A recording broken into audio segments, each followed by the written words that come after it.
3, 2, 1. Yeah. Hold it. All right. Hello, everyone, and welcome to the Quarantine Diaries episode 30. I'm not really sure which one it is, but it's lovely to be back in studio with my co-host, Connor. Connor, how's it going? Instead of the Quarantine Diaries, what if we are the Vaccine Diaries now? Since, Absolutely. Vaccine Diaries, episode 1, New World, New Us. As always, or mostly, we are joined by everybody's favorite guest, Andy. Andy, welcome back to the show. How are you? Doing good. Yeah, thanks for having me. This is very exciting to be back, and we're back. Yeah, new world. Everyone's getting vaccinated, and maybe it's opening up, but here we are. We're still just on our computers doing a podcast, so nothing's really changed. I got my second vax on Tuesday, so it's over for me. Wow. I did. How you feeling? Did you get any symptoms? I felt a little shitty yesterday, but it wasn't terrible. It was just some chills and a little achy, but not bad. Well, I'm glad you are back to full strength just in time for us to introduce everybody's second favorite guest, probably in terms of volume especially. Will, welcome back to the show, and happy bracket season to you. Yeah, thanks for having me. Glad to be on the pilot episode here of the Vaccine Diaries, and the brackets are just the absolute best. I don't think I haven't debated two irrelevant things in a very long time. So the bracket. To run through a bracket of it's going to be incredible. It's terrific. No, I honestly wasn't sure if I had hung the podcast game up for good, but as soon as Will told me it's bracket season, just gets the juices flowing. We're more than happy to be back. So, Connor, there was a lot of rumors swirling when pods stopped getting uploaded. There was rumors about drugs and rehab and all sorts of shit going on. So I don't know what's true, if that's for the fans to never find out, I guess. But all that matters is that we're back. And the Quarantine Diaries is buried far underground, and this is the Vaccine Diaries. So Okay. Connor, great name change. I'm curious too. I was super lazy in my time off. Did you have anything cooking in the lab while we were away? I thought of these, just 2 points to bring up today. And this first question, it's mostly for Kier, because I've already asked you and Andy. Kier. Mm-hmm. I've asked this to Wags, too. I know what his opinion. Yeah. So, the Oklahoma City Thunder. They have 17 first-round picks over the next 7 years. If you're them, do you just go to Dallas and drop your nuts on the table and say, here's all the picks, give us Luka? What do you think Cuban says to that? 17 first-round picks. I think he's untouchable, literally. I think he's untouchable. I agree, but it's such a crazy amount of picks. 17 for one guy. Isn't the NBA the one sport that has shown, picks are, I think, less important in NBA than any other league? Look at these trades that are I don't know, with these super teams and stuff. I don't know. Obviously Golden State did it, but they had to literally hit lightning in a ball. It was just so perfect. I don't think you can win coming through the draft anymore. I don't think about it if you're Cuban. 17 first round picks, it pauses you in your tracks. You're like, fuck. If you're Oklahoma City, why don't you just try to package them and do a 2K thing that we would do is trade the 17th pick, the 35th pick, and the 38th pick, go get the 10th, then trade the 10th and the 5th for the second. I would just try to stack as many as I could, and then from the I don't know, they obviously have to rebuild. Not saying that if I'm the Thunder, I would do it, but there's the Thunder. That's what I'm saying. Just go for it. I think the Mavericks believe though that they can put together a team in the next year or two that is going to compete though. So no, there's just no planet that they would trade Luka. No, that's true. He's the most untouchable guy in the league by far. It's an interesting philosophical question, though, Connor. I appreciate it. Okay, and the next thing, it's not. Wait, real quick, to build on what Will said, because it is so rare to build through the draft in the NBA these days. So for the Mavericks, who did hit on a draft pick like that, and somebody who's like that good and that effective this young, it's like, okay, you could give us 17 first-round picks in the next 6 years, and we might be able to get some good players out of it. But are you ever going to get anyone that's as good as Luka and as young? Like, probably not. But Like, who else on their roster that's important did they draft? No, but I I don't think anyone. think of. No Maybe one. like Jalen Jalen Brunson. Dorian Finney-Smith. Yeah, I don't know. I don't know. Okay. So- And my next point now. This is a non-sports related thing. Because I've been watching like a lot of The Office recently because I haven't watched it like for the last few years. You a Paramount guy. Peacock. Peacock. Sorry. Peacock. Yeah, I just got it. All of us, we're not Pam fans. Pam's the worst. This happened season 9, the worst season of the series, but it's low-key maybe just the dumbest thing she's ever done. It's also not true at all. So they're at Roy's wedding, and like Roy surprised his new wife, like he played the piano for her, and like Jim and Pam are driving back, like, oh, like how can we still surprise each other? And Pam said how for Jim's 30th birthday, she bought him courtside Sixers tickets, but she bought them for an away game in Phoenix. Like, what? She's like, they need to tell you that. Be more honest about it. It's like, be more upfront about it. It's like, well, it's right under, like, you see it when you buy the tickets. It'll be like Sixers at Suns in Phoenix, which, by the way, it'd be way cooler to, like, make a weekend out of it. Go to Phoenix with, like, the fellas, go golfing. Yeah, And instead it's of like like, much better shithole going to Philly. But secondly, she did not buy those tickets with her money. She's a fucking secretary and an office administrator. Like, she bought those with Jim's money. Like, that's just a fact. And she had the goddamn nerve to be mad at Jim for putting their money into, like, their new business. Like, she's all fucking threw a hissy fit about it. It's like, dude, you bought courtside tickets you didn't even use. You idiot. And rant. Yeah, Connor. Well-deserved rant. I've never been on Pam's side She's for a anything, secretary. especially the house thing, which is the big point in the pro Pam corner when Jim bought his parents' house. It's none of your business. Like, that was a very nice thing to do for his family, and she was just an ungrateful. I don't He know. bought you a house. Who cares if it's your fucking parents' house? Who cares if there's a fucking clown picture stuck to the wall? You're living in Scranton, honey. Where do you think you are? Yeah. So, you know, I brought this up when we were playing Xbox Live the other night. Little inside joke. The one, the joke that the comment Dwight made about Oh, God. failing our school. There was another moment like that where it's like right when I think they come back from like the Michael Scott Paper Company, and it's like the beginning of the episode, and Aaron goes, "Oh my God, I just won an art contest," and like Pam looks around all disgusted. Hate her to say it.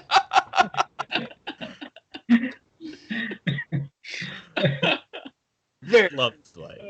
Okay. That's great.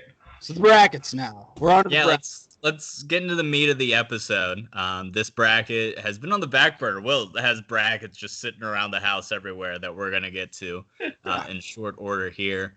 But this is the first one that we selected. And Connor, would you like to introduce the bracket? Yes. Again, this is made up by our friend William Keir. It is the duos bracket. Just random duos. All right, so let me explain. So it came from me making a peanut butter and jelly sandwich, and you saying that's on here. So you have PB and J, which is probably the most iconic duo of food ingredients, right? That you would probably say, or you think of peanut butter and jelly. So this bracket, which was tough to make, and I'm sure there's gonna be upsets and the whole point of controversy. But I tried to put two things that you would eat together, like that go like yin and yang in Silicon Valley when he corrects them, you would say. But it's literally just two things that that complement each other. It's a food duo that work well together. And I think there's different ways to look at it: versatility, taste, and those are all things we'll discuss. But I basically went off of like The first ones that that came to mind are the higher seeds, and then as I filled out the bracket, I'm sure we'll laugh at a few, but I don't know. I think there's some ones on here that'll be fun to debate. But the whole point is there's two separate entities or ingredients that work together that makes for a delicious combination. So that's the point of the bracket. Are these all food? There are 4 drink ones on here. They're 2 7-10 matchups just for fun. And we'll see if they can make a little run, but a little Yukon run from the 7 seed or something. But it's essentially all food. There's just a couple drink ones that I had to throw on there. Is lamb and tuna fish on there? Lamb and tuna fish? It's from it's Rob Schneider and Big Daddy. Together like lamb and tuna fish. Like, what? That did not make it, unfortunately. No, I was really excited because we had a lot of bracket options laid out in front of us. I'd just like to point this out right now. I like to write out the brackets because I'm the reader of the brackets. Yes. The one region I'm feeling like writing in right now, I think a 6 seed can make it like a championship run. So, that's exciting. No, but I was really excited to have Andy on just as the quintessential food expert, but also myself on this just for that interesting dichotomy, so the internet can I can out myself for how picky I am. It's gonna be a very interesting one, so I'm excited. Kier, I'm so happy.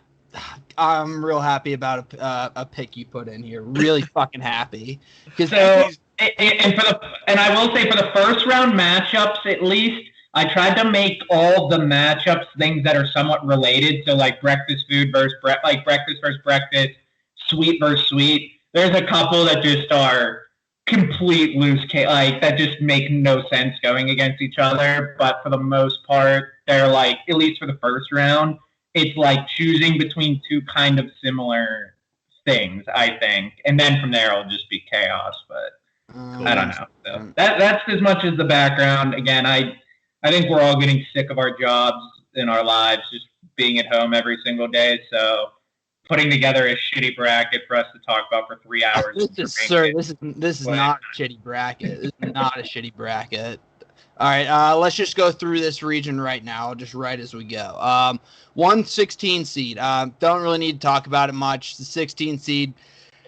Can't believe they made the bracket, but credit to them for winning their conference tourney. We got Tuna and Mayo versus PB&J. We don't need to talk about it. Don't need to talk about it. All right, 8-9 matchup. I think the 9 seed is underseeded here. That's what I'm going to say. We got the 8 seed Brussels sprouts and bacon. I love Brussels sprouts and bacon. However, the 9 seed, butter and popcorn. Oh. I'll take this one. So this is Kyle outing himself for the first time. I'm gonna get killed by the internet. I don't like bacon. I don't like pig. Just anything that comes from that animal I find disgusting. Biggest popcorn guy on the planet. Literally make it probably 3 to 4 times a week at this point. So butter and popcorn, easy vote from me. Yeah, I'm going popcorn. Yeah, I think you have to. I think you have to, too. I would just say the one knock later is that it's butter and popcorn. I think popcorn's pretty versatile, so it's good with cheese or caramel or just salt and pepper. I obviously think the movie theater butter is the best, though, when they just soak it in that butter. So, yeah, I think that cruises. Brussels sprouts and bacon done well, though, is delicious. Slaps. Oh, yeah, for sure. Urban Tap actually has a great Brussels sprout dish. Let's make you guys a little bigger now. All right, we got butter and popcorn. Moving on. I think this is kind of going to be a blowout right here. We have the 5 seed chips and salsa versus the 12 seed tomatoes and basil. I think you have to go chips and salsa. Yeah. I know tomatoes and basil is kind of it's kind of good, in a caprese type deal. I know it's good, and I think it's just a good combination in general, but I feel like no one would just slice up a tomato and drop some basil on it and snack on it. Yeah, I need some fresh mozzarella on that. But it's a common duo in cooking, especially Italian cooking. Mm-hmm. All right, we're moving on to the 4-13 matchup now. We have the 13 seed, broccoli and cheese, a little underseeded versus, and this is going to get the internet, the masses upset for the choice you decided to pair with it. Again, I support this choice wholeheartedly, but wings and blue cheese.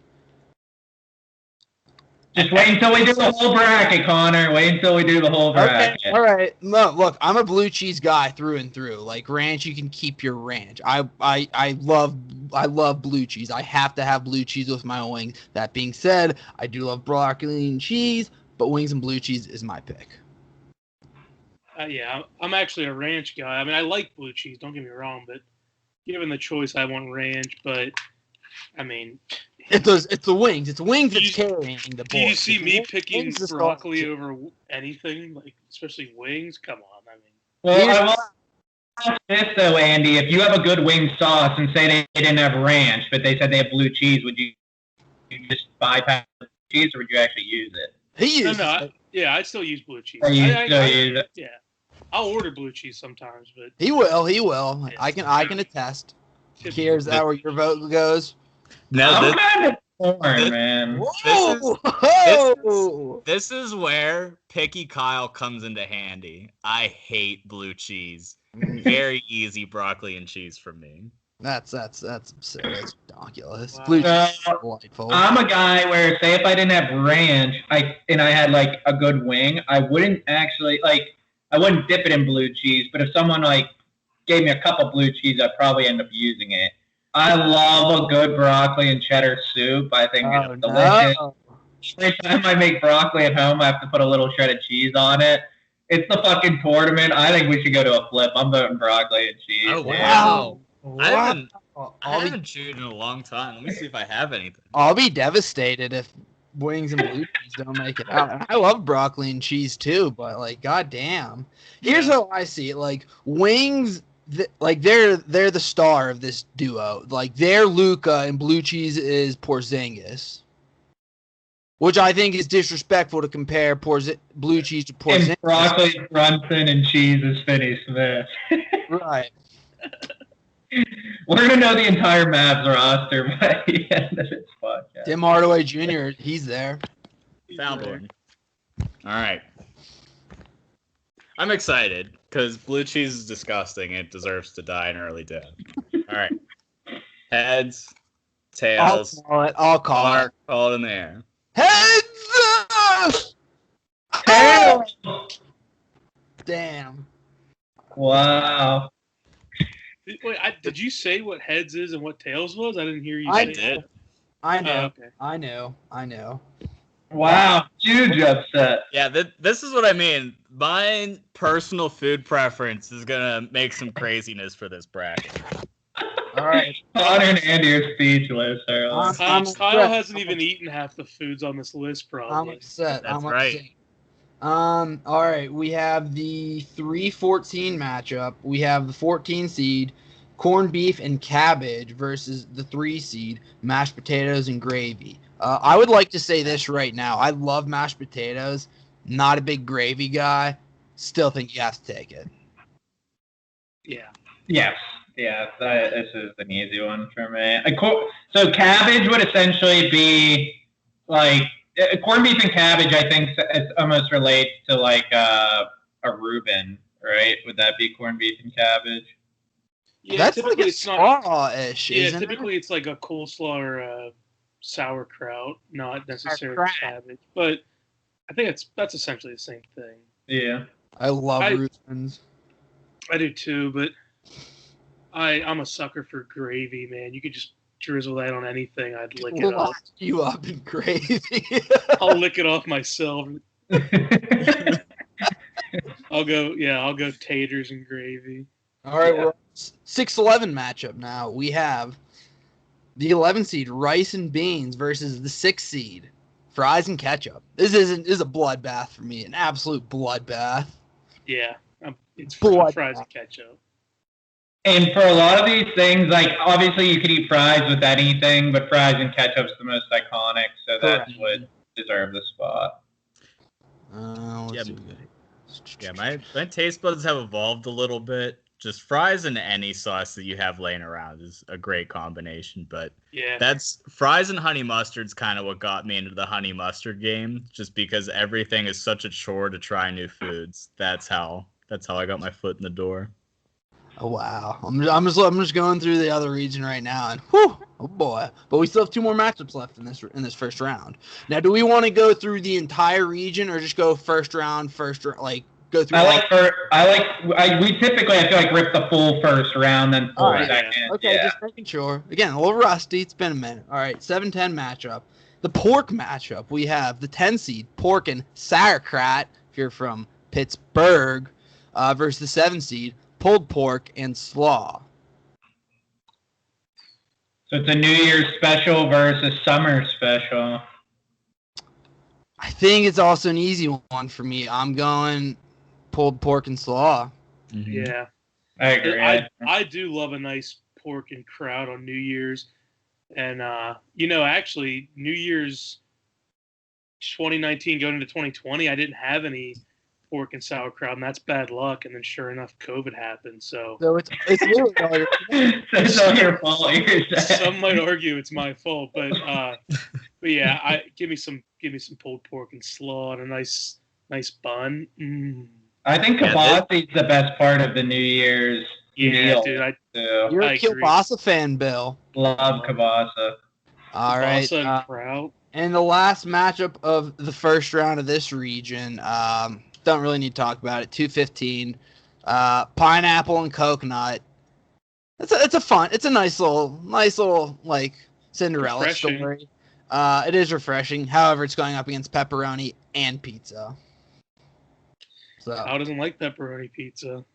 No, but I appreciate the iconic status enough to vote for pineapple. Yeah, at some point you got to take your biases out. That one just deserves it. Like, I don't like ketchup, but fries and ketchup I know is just so iconic. So yeah. All right, we're on to the next one now.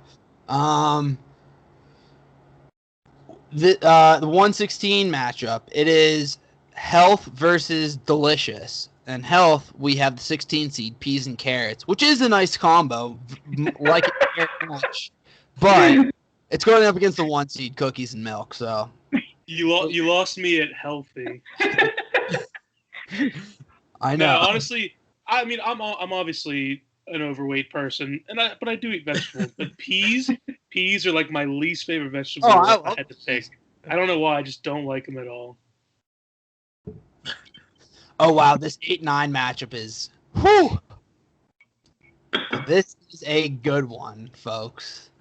I'd say it's the best matchup of the tournament so far. We have the 8 seed hot dog and chili, the chili dog, as some of you would refer to it as, versus the 9 seed crackers and cheese.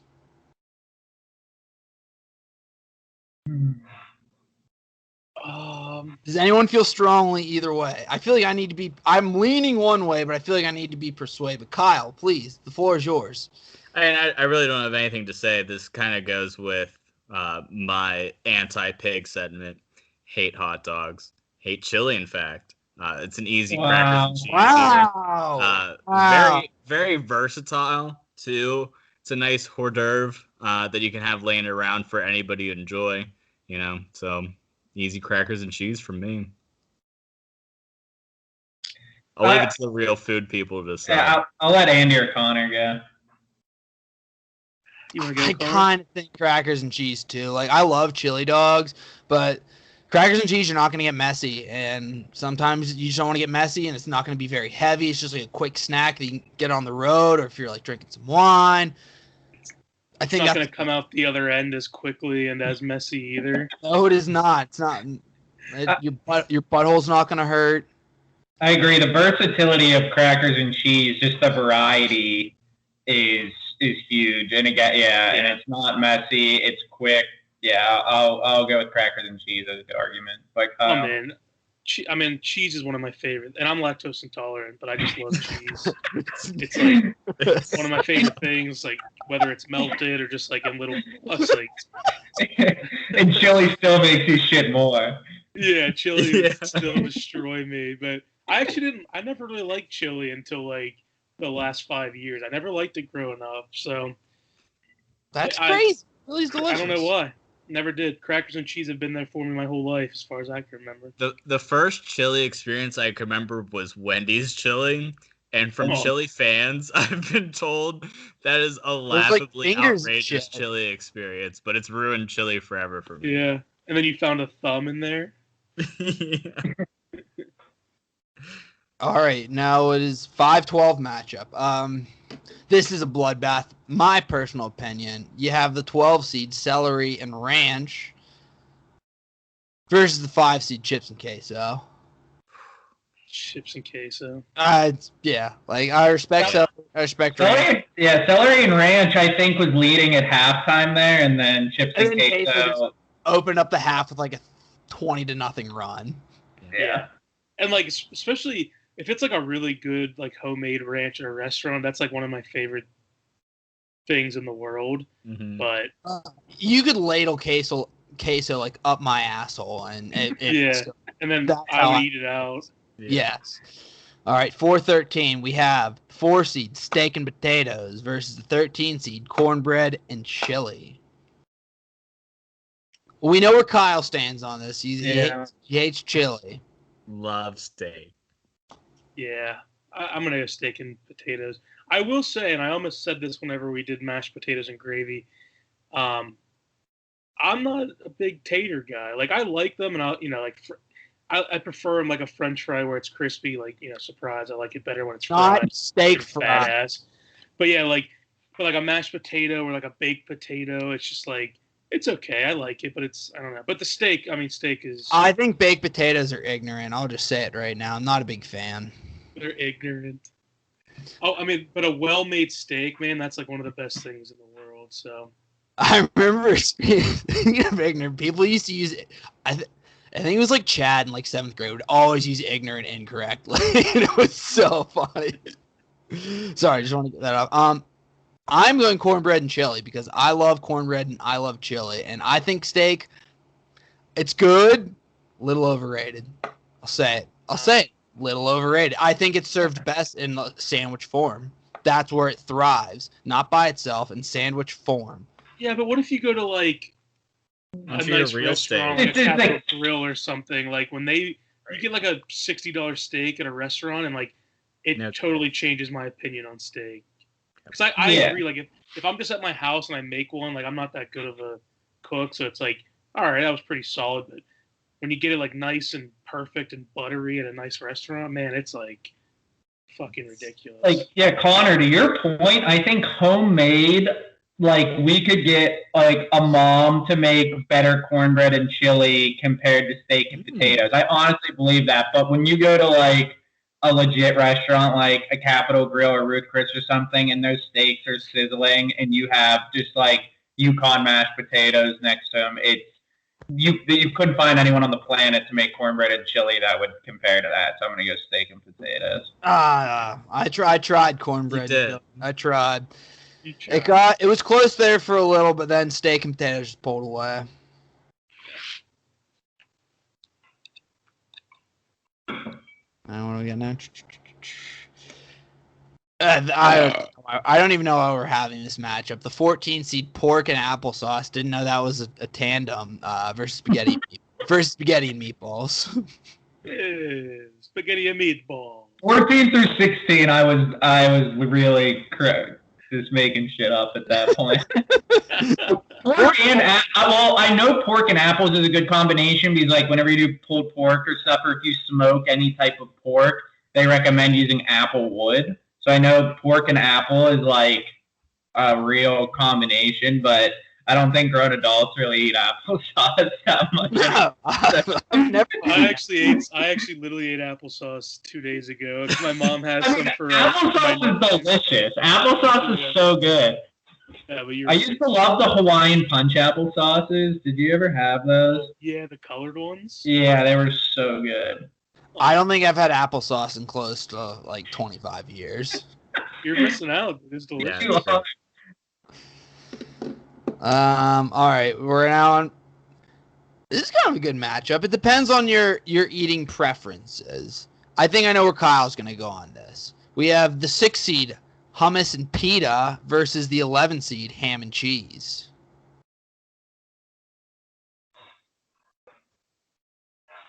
Silence. Wow, no one knows. I know. I actually don't know because I feel like I definitely eat more hummus, but at the same time, I'm not just gonna turn my nose on ham and cheese. Like I grew up on ham and cheese, and it's like it's a great combo. I think pita chips though are underrated. I think pita might be the kicker in here. And hummus is a great snack. It's delicious, but it's like you can like eat a shitload of hummus and pita and convince yourself it wasn't that bad because it's like kind of healthy, even though it's still probably bad for you. But that's a good. I don't know.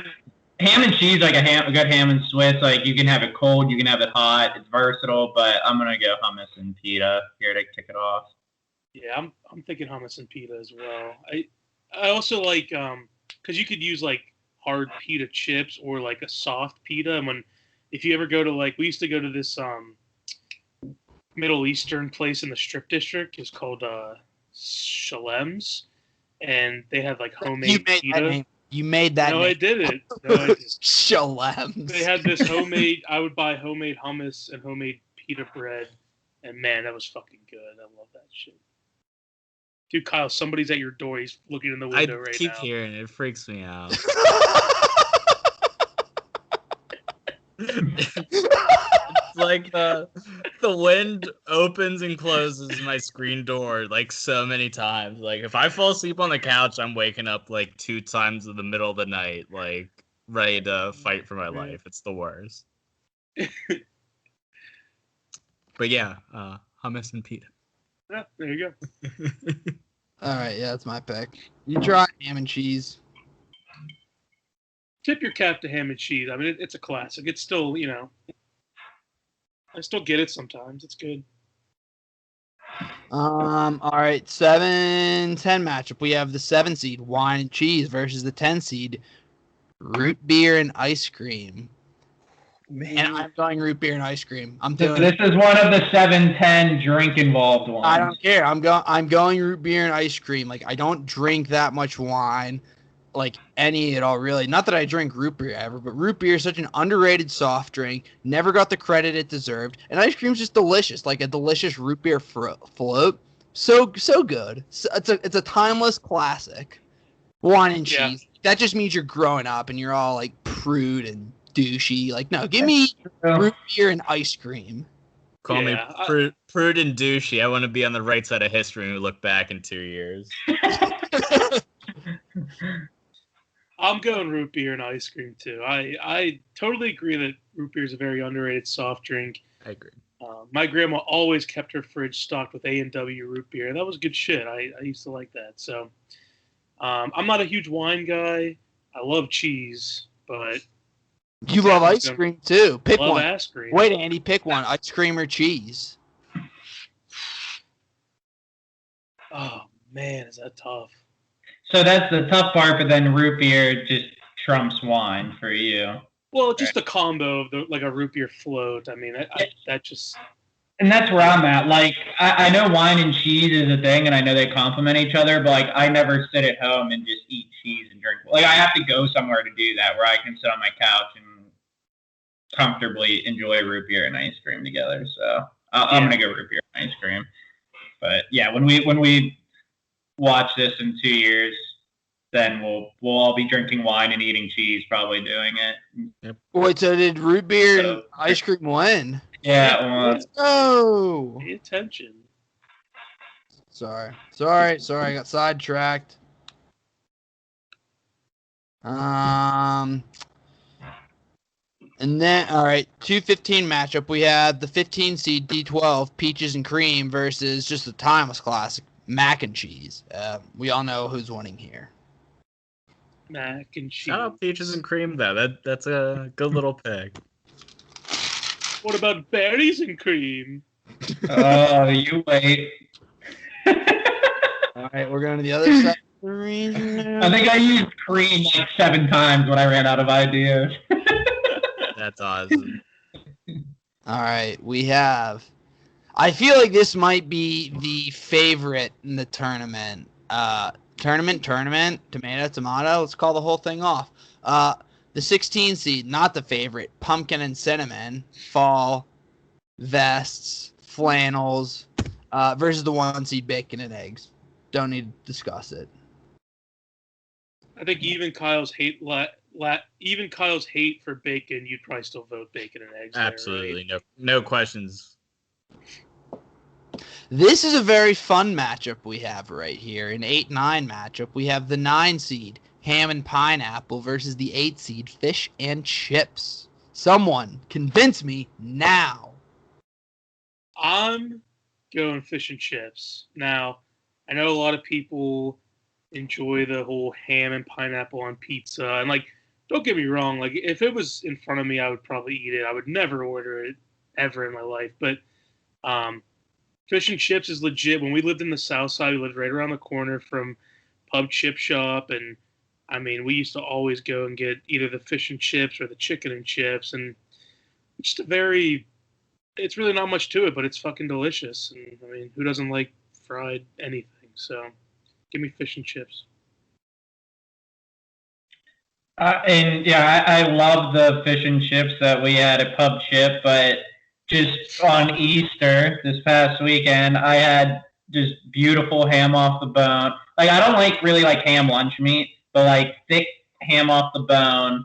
And Like my gram, like just juicy, succulent, breathtaking ham. And then you pair that with like my gram makes like this pineapple, like almost like a slaw. It's not like chunks of pineapple, but it's like almost like a pineapple casserole. And you just take like a swoop of that before you put on a thick piece of ham, and it's an elite combination. So just out of pure homemade bias is the only reason for my pick here. But I'm gonna go ham and pineapple. Does sound good. Kyle, where do you stand? I think, Connor, this has got to be you, not me. Yeah, he doesn't like ham. You haven't been slinging anything. So you're going to go fish and chips. I'll go ham and pineapple, just take to the coin toss, because I don't feel strongly either way, personally. It's fair. Because, I mean... ham and pineapple does work, though. It really does. It does. It does work. It does. And I kind of forgot about, like, a nice baked ham when they, like, put... people pineapple? put like little toothpicks with pineapples like hanging and dripping. Like, I mean, that is solid. But all right, well, call it in here. Heads, tails, go. Tails. Damn. All right, fish and chips it is. Ooh, Fish and chips it is. If honestly the bacon and eggs is gonna, if that's even gonna be a competitive second round, fish and chips was the team that was gonna at least play a little bit more competitively, I think. Fish and chips is going to get run out of the building in the first 5 minutes. I'll just say I don't think either of them had a chance anyway. So, I think this is a very, very, very underseeded 5 seed in this matchup. We have the 12 seed avocado and toast, fucking millennial power food. It is good, but the 5 seed bread and butter. I think that's so underseeded. It's literally old school versus millennial. Really? Yeah. I'm telling you right now, bread and butter, it's going to meet bacon and eggs in the Sweet 16, and it's going to give him hell. It's going to give him hell. I love the joke of old school versus new school, what you do with your bread. I can't stress to you guys and the viewers enough, like, my love for bread is it's immense. Like, my entire life, I've just, like, if it's a fresh enough loaf, like, I'll just eat plain bread. But, like, if you do any type of butter spread or, like, a melted cheese on a bread, like, that's all I want in my life. That's it.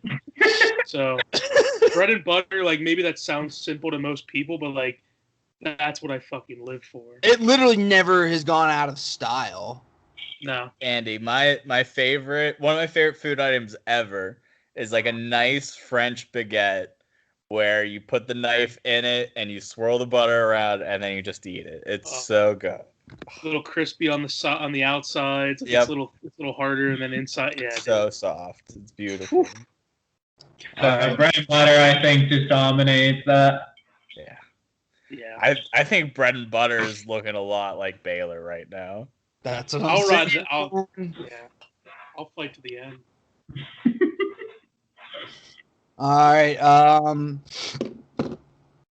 4-13 matchup. The 13 seed Beef and Broccoli versus this 4 seed's gonna fucking pound them. Cereal and Milk. Yeah. That's actually an incredible second round matchup. This was one of the few that like had no correlation playing each other. That's what I was referring to. Like the last one was like a funny one where it was like the millennial versus the old school. These two just on different planets. Yeah. I think these ones are probably on a different planet too. 3-14. We have the 14 seed Oatmeal and Fruit versus the 3 seed Pancakes and Syrup, however you want to pronounce it. And that should be maple syrup. That was written too long. It's pancakes and maple syrup, and okay, it will be. It will be. We will. That is established. It's maple syrup. Is anyone brand loyal to any syrups out there? No. I think all my favorites got canceled. So I'm a guy. You might have to edit the pod afterwards. I don't even know what to say. Yeah, we can't be affiliated. So Pancakes is moving on, correct? Yes. Maple. Let's get that correct. Maple. The maple syrup. 6 seed. Oh man, this is a pretty fucking good ass 6 seed right here. 11 seed Cinnamon and Apple versus the 6 seed Bagels and Cream Cheese. Bagels and cream cheese and a wash for me. Yeah, me too. Yeah. It's not an absolute wash. Bracket. All the big breakfast ones are in this. Breakfast region. Yeah. What was it, apple and cinnamon? I mean, Yeah. obviously, bagels and cream cheese. But that's a very sneaky combo. It's an integral part of like your best apple pies, turnovers, just any apple-based pastry. Are you an apple turnover guy, Kyle? Oh, absolutely. Yeah. One of Arby's most underrated food items. Dude, I was just going to say the Arby's turnovers. It's so good. I don't think people even know they exist. They're fantastic. Shout out that. Moving on. We're moving on. Connor hates Arby's. I've had Arby's like once, and I don't even remember really having it. I don't even think I've had it. It's pretty good. It has a bad rap it doesn't deserve. I'm not. Yeah, I don't know. I actually don't know. Like, I don't look down on Arby's. I just great milkshakes too. Their Jamocha shake is so good. Underrated chicken sandwich game too. I'll swear by that till the day I die. All right. Yeah. 7-10 matchup. We have the 10 seed Shrimp and Grits versus, this is who Andy's picking, 7 seed Biscuits and Gravy. It's my favorite breakfast item in all the land. I'll be honest, I don't think I've ever even really had shrimp and grits. I've had grits before, but grits are fine. It's porridge. Biscuits and like sausage gravy, man. Oh god, that gets the wheels turning for me. The juices go. Upset alert. Kyle actually really likes shrimp, but still biscuits and gravy for me. Grits is just black. It's porridge. It's really hard to make flavorful. Yeah, you really got to know what you're doing. The problem. Shrimp's fine. I like shrimp. Yeah, same. I know the 2 seed's gonna win, but this is a fun matchup. The 2 seed Donuts and Coffee versus the 15 seed Berries and Cream. Berries and cream, berries and cream. I'm a little lad who loves berries and cream. Do you remember that commercial? Yeah, is that Skittles? It was like a cream saver. Or yeah, it was one of those. Like, it might have been Skittles, berries, and cream. Actually, you might be right. Yeah. Berries and cream. I forget what the first one was. Donuts and Coffee. Yeah, I'm going donuts and coffee. I'm actually not a huge coffee guy. Like, I'll drink it occasionally, and when I do, I drink something iced coffee. Yeah, I drink something super bougie. I'll get like a iced caramel frappuccino or mocha macchiato. But I love donuts though, so I think that's when we became soft as a country. When from the '80s we transitioned from cocaine in the mornings to wake us up for work to coffee. It's when it all went downhill. Coffee's for the weak. Give me berries and cream. Fuck off. Wow. How many times do you think you've actually eaten berries and cream in your life? None. I've had it a few times, and oh man! By the way, berries and cream too. I'm gonna go berries and cream too. Come on, that's ridiculous. I was being. I'm switching my vote back just to donuts. I never have my donuts with coffee. I always have my donuts. Yeah, but donuts alone should surpass berries and cream. No offense. I was being silly to show my disdain for coffee, but if Carr's voting berries and cream, I'm flipping. I will say this, like it actually is a thing. Like I'm pretty sure on like Cool Whip containers, you see like berries in the whip. Like that's like a real thing, and I'm sure it's literally whipped cream and fucking fruit, which is delicious. So I'll go with donuts and coffee, but I think I want it to go to the flip. I think it's fair.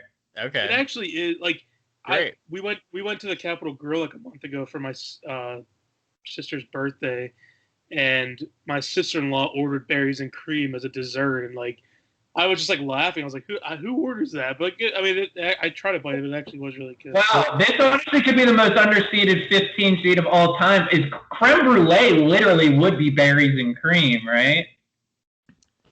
Like creme brulee is like that candied, sugary, like creme brulee. What they bring out the blowtorch for? Yeah, but there's not always berries in it. Like that's more of a custardy. Like they'll garnish it with like a berry or two, but I wouldn't consider it as like you know what I mean. Creme brulee is fucking good though. It is. Right. You call this one since you made it. I gotta run and grab a beer real fast. No, donuts and coffee wins. Like it wins. We don't need to. It's fine. Yeah, don't flip the can. Okay. Heads. No, we've already decided donuts and coffee won. Oh man, look at that. Yeah, well, I'm kind of in agreement there. I do want to shout out the one time that I've ever enjoyed coffee in life. Saw actually recently Time Hop has his birthday today, but there's a phase where me, Paul, and Max would go to Starbucks and get Dopios, those double espresso shots. It's the only fun that I've ever had doing coffee. That's when we used to do FIFA Sundays at Paul's house. Yes. Because I remember the one day it was the same day we went to Purgatory whenever your car got stuck on the road. Oh man, several times. One of those days I remember going to. You guys used to get those espresso shots. Espresso? I hardly know. Coffee and donuts. Yeah, we didn't do the flip. It wasn't necessary. There was no need for that. No need for it. No need. Okay. Connor just likes attention. All right, we're moving on to chocolate and peanut butter versus.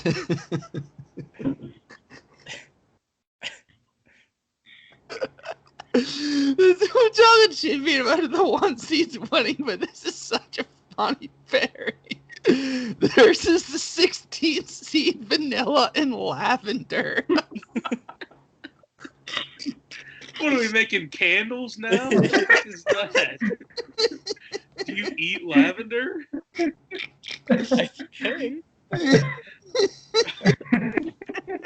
don't know, man. I don't know. Oh, man. All right, now we have an 8-9 matchup. That is really good. Vanilla and lavender's killing me. 8-9. Jello and Cool Whip versus salt and caramel. I'm going salt and caramel because I love Cool Whip, but I fucking hate Jello. It's gross. Yeah, I'm going salt and caramel as well. I don't mind Jello. I don't mind Cool Whip. I think Jello's I think it's a refreshing combination. I love Jello. I think Jello is fucking trash. Is Jello made out of something gross? Yeah, fucking jizz. Animal. Animal bones? I don't know. I'll go with stone caramel. Good. There's a lot of good candies. It is. Jello's made up from the skins and bones of certain animals boiled down. Good. Don't eat Jello, people. It's terrible. Moving on. 5-12. We have a 12 seed baked potato and sour creme versus 5 seed meatloaf and ketchup.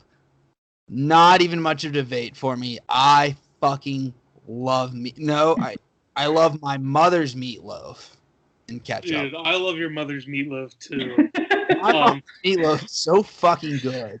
I'm so glad you said that because I feel like meatloaf is this type of food that like also has this weird reputation and stigma around it Delicious. for no reason. It's just like it's a hamburger and whatever you put on it doesn't matter. It's delicious. So I'm going meatloaf. As I said before, I think potatoes are somewhat overrated. I will say though, meatloaf. Go ahead, Kyle. Sorry. I feel like Andy was addressing the crowd there, just out in the ethos about the meatloaf, but he was speaking directly to me because that's exactly how I feel about meatloaf. I actually wasn't sure, but I mean, I'm not shocked you don't like meatloaf. But you could probably agree that there has this weird reputation. Absolutely. Do you like cheeseburgers? Yeah, I love cheeseburgers. It's the same fucking thing, essentially. I know that it just Without looks so much weirder and grosser than a cheeseburger does. Yeah, that's what it is. It's because it's in a loaf. I will say though that I think the ketchup's necessary. Like, I'm not a huge ketchup guy, but if I eat meatloaf, I need ketchup because, again, I know the best people I'm sure can make it where it's juicy, but the ketchup helps a lot because I feel like a lot of meatloaves can get dry. So I think that's where the combination comes in. And if it's like a cheeseburger, then, I mean, that works very well together. Yeah. My mom's meatloaf fucking rules. So does that win? Does meatloaf win? It says that. Does meatloaf win? Yeah. Yeah. Yes. I feel like Connor's going to push that to make a run now. All right. I won't allow it. This is this is an interesting matchup we have going here. We have Wings and Ranch, the 4 seed, versus the 13 seed Pretzel and Mustard. So, I mean, I'm going Wings and Ranch. As I said before, I prefer ranch over blue cheese. Honestly, if you would have told me pretzels, like a soft pretzel and some beer cheese, I know that's that's kind of a newer appetizer you start seeing nowadays. I would pick that because I fucking love that, the soft pretzel and beer cheese. But I'm going Wings and Ranch. I will not let Wings and blue cheese go out in the first round and Wings and Ranch advance. Give me pretzel and mustard. I'm being spiteful here. Granted, I do like pretzel and mustard, but if Wings and blue cheese can't advance, neither can Wings and Ranch in my mind. That just can't happen. I'll be spiteful. I don't care. God will. I'm gonna say Wings and Ranch, and I was between pretzel and mustard or pretzel and cheese, and I had to go pretzel and mustard. But I'm the type, I feel like it doesn't matter what type of sauce is on my wing, I still want to dip it in ranch. So that's why I'm going with Wings and Ranch.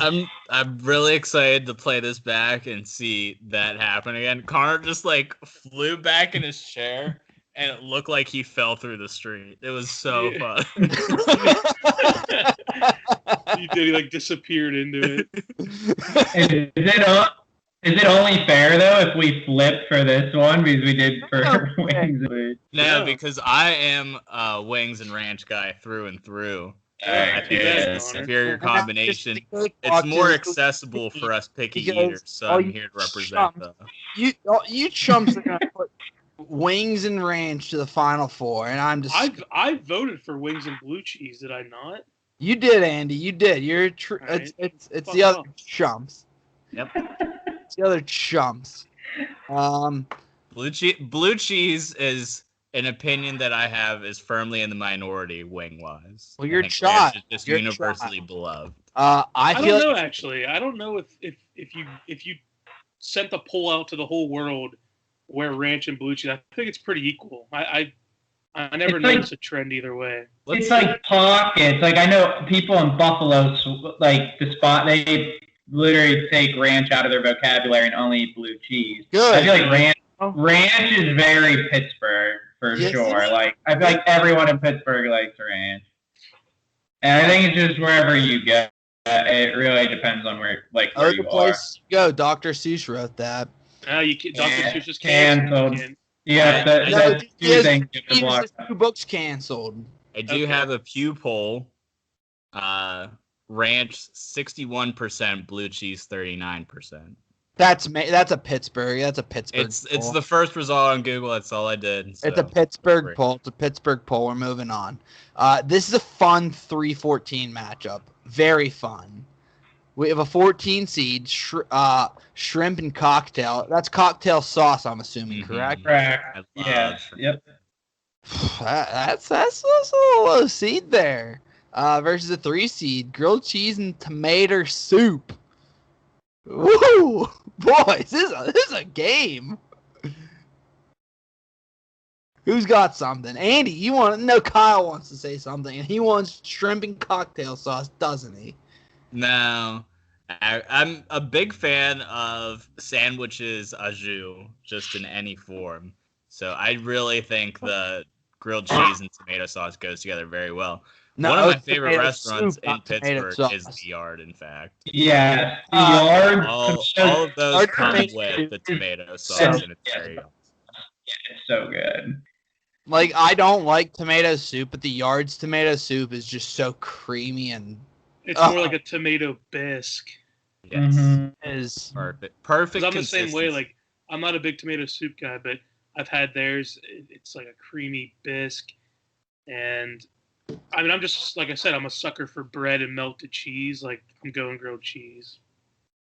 I think tomato is one of the toughest ingredients to get right on the spectrum. You can have anywhere from a 10 to a 0 depending on how well you prepare it. So is grilled cheese winning? Yeah, I'll tip the scale there. These shrimp and cocktail. Like that's it. But there's nothing you can do, especially if you don't. In my head, the matchup was way funner. No, I love shrimp and cocktails. So shrimp is something that I feel like if you don't remove them, like if I don't remove myself from a room where they're at, I'll just stand by the table and just keep eating them. They're delicious, but I just think grilled cheese and tomato soup has a higher ceiling for sure. That was an early 20s experience. I very much recall getting like one of the big ones of shrimp and cocktail sauce from the grocery store, and that just being the only thing I ate that week. All right, we're moving on. 6-11. 11 seed, chocolate and mint, which I know that combo could be facing Al Qaeda, and Andy would vote for Al Qaeda. Versus cake and ice cream. The 6th. What's the second option? Not that it matters, I guess. Cake and ice cream. Oh.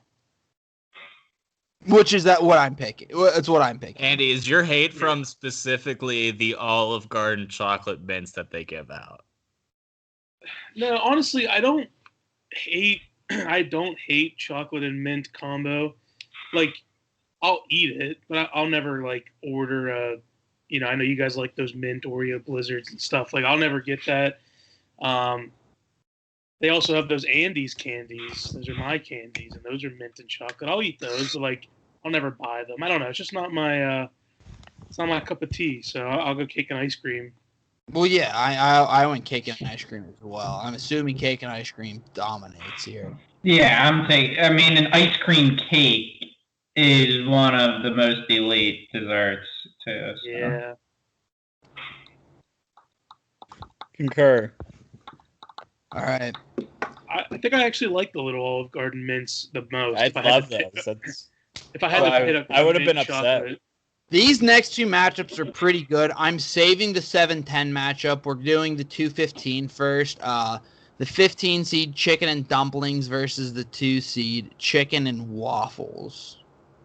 I'm about to dumpling in my pants just thinking about it, but I'm gonna go chicken and waffles.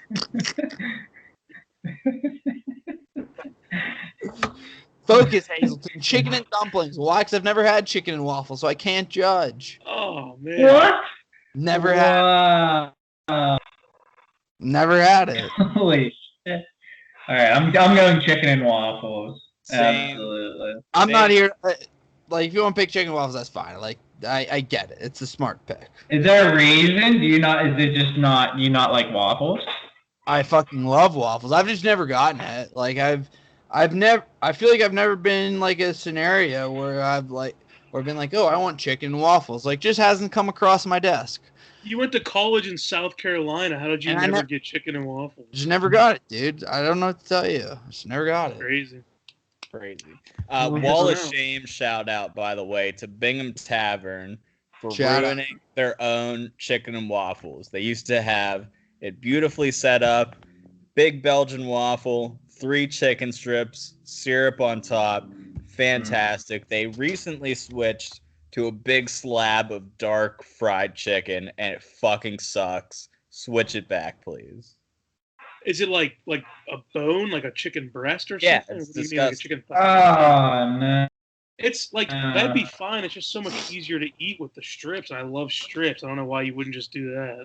No, so Can I tell a really quick chicken breast story? So one time I was running out. I had to run back to Murrayville for some reason. Then I was playing 9 holes at Grandview, and I was so hungry. So I stopped at KFC, and I said my order, and I asked for a chicken sandwich, and like they didn't hear me super well, I don't think, and I just pulled around anyways. So they give me a sandwich, I pay, and I'm trying to eat on the run. And as I'm pulling out back on the 22, I open my sandwich and I take a bite of a sandwich, and I just thought I just chipped my tooth. They put a bone-in chicken breast between 2 pieces of fucking bread. I hit down as hard as I could and just hit bone.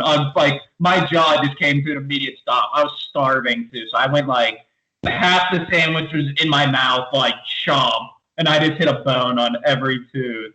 And then I just ended up putting my window down and just chucking it out the window. So I was so pissed. But that's gonna keep me up tonight. 1, 2. I know that exact KFC, and they have never gotten one of my orders right there because you're the first person I guarantee they saw all day and probably the last. It's literally in the middle of nowhere in Edgewood. Yeah, the one you went to. Yeah. It's right on the way next to Grandview. Yeah. I didn't mean 22. I meant on the one right by Grandview. Yep.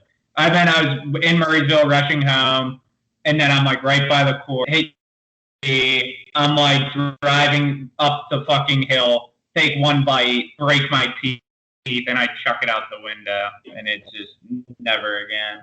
1-star Yelp review, that one. All right. The last matchup of the first round. This is actually the best matchup of the tournament. Maybe the best matchup we get all year. It's the alcoholic matchup, the vodka matchup. No, that's not true.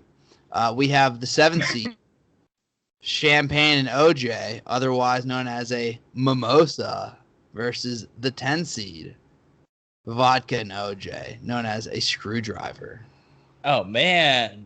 I know, dude. That's so tough. I think we should just flip a coin just right now. Well, I don't feel strongly either way. I'm fine flipping, but if I had to vote, I'm going with a screwdriver. Just gets you there faster. But there's something about mimosas. You only get them when you're at brunch. They're just so refreshing. They're more of a vibe, for sure. That's what it is. It's screwdrivers very much. Screwdrivers, you're drinking in the morning with the boys, and you're we're blacking the fuck out today. It is an all-day affair. Yeah. Or at least until, 1 p.m. when I pass out. Man, I'm genuinely can't decide. These are like my two of my top 5 favorite drinks that exist.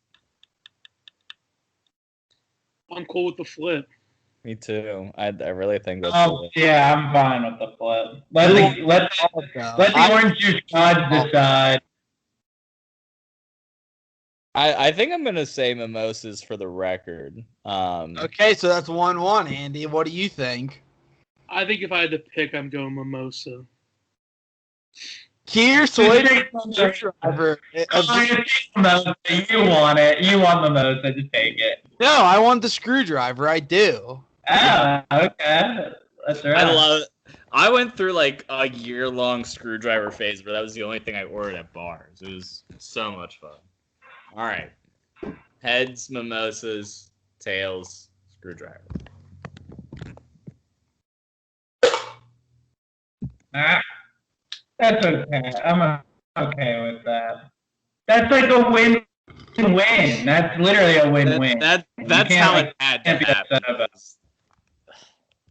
Orange juice and alcohol. That's the Florida Virginia Tech game that was at 12:10 on Friday, the first game of the NCAA tournament.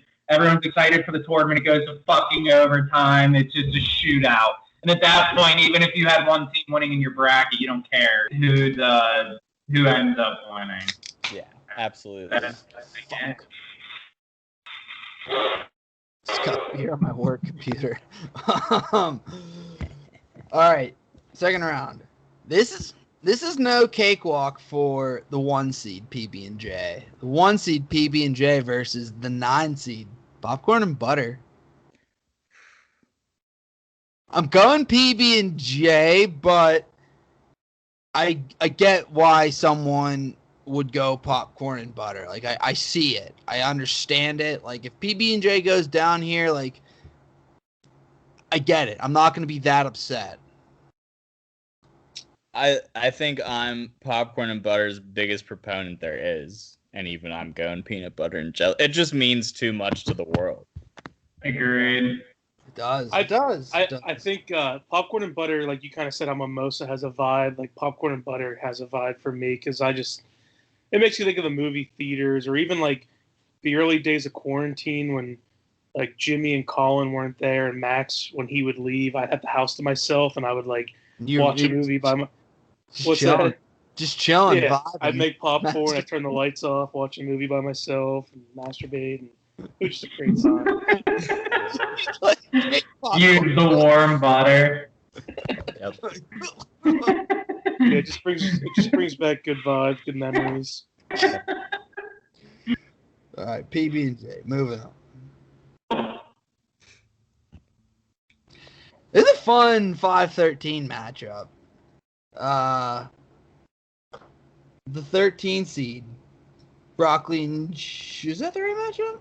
Yeah, they had an upset. Broccoli and Cheese, which they won but barely. Who'd they beat, Connor? Also, we don't want to talk about it. We don't want to talk about it. It's in the past. The past is behind you. Timon said that. Broccoli and Cheese versus Chips and Salsa. This is where broccoli and cheese, guys. Yeah. Wait, is Broccoli and Cheese moving on? No, this is where they die. Okay, I was going to say. Chips and salsa. Yeah. Second round usually shakes out. A lot of the arguments have been made, and then the third round's where things get fucking heated. Yeah. All right. 3-6 matchup. We have mashed taters and gravy versus fries and ketchup. All right, this one. I'm in easy fries and ketchup. Easy fries and ketchup. Not even close for me. Yeah, I am too. I know I said I love gravy, and I really do, but it's like you're picking between a mashed raw potato or a nice fried crispy potato. I'm taking the French fries. For the record, I'm taking mashed potatoes and gravy, but fries and ketchup wins. Let's go. Let's go. That's fair.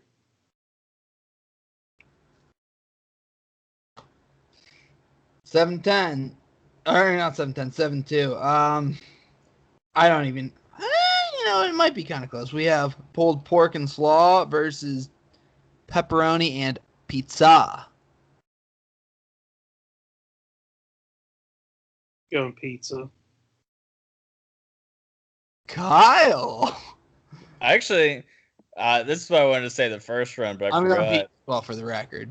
I love pulled pork is the one form of pig that like I very much really like, and coleslaw is a very good combo for it. I still don't think I can go against pepperoni and pizza. I really don't. I think it's like, I really think pepperoni and pizza and just the ethos of the food world is like really up there with PB&J. And so the fans at home know you love pizza more than anything, but you don't like pepperoni, right? Correct. Yeah. If honestly, like if I accidentally eat a pepperoni, like I don't freak out anymore, and like I'll finish chewing the bite and swallow it, which is Then you'll kill a homeless person after silently. right. Yeah, I won't have to go see my therapist if I accidentally eat one. Yeah. I love pork just because I can smoke it now, so it has something special to me. But pepperoni legitimately does make pizza taste better, in my opinion. So We're moving pizza on. Pizza still can be delicious without it, but I think pepperoni and Just a nice slice of cheese gets the job done. What's your whistle? Pizza and ranch is a really tough combo that I could not see losing myself. Yes. I could have put ranch with like 11 to 12 items on here. That could have all been one seed. Yeah. So I had to be selective. Oh my god. We're moving on. We've moved on already. The 1-9 matchup. Cookies and milk versus crackers and cheese. Ooh. Yeah, I think this is not as easy as I thought it was going to be. It's not, but it is a little bit. Not that, man. I think it's cookies and milk.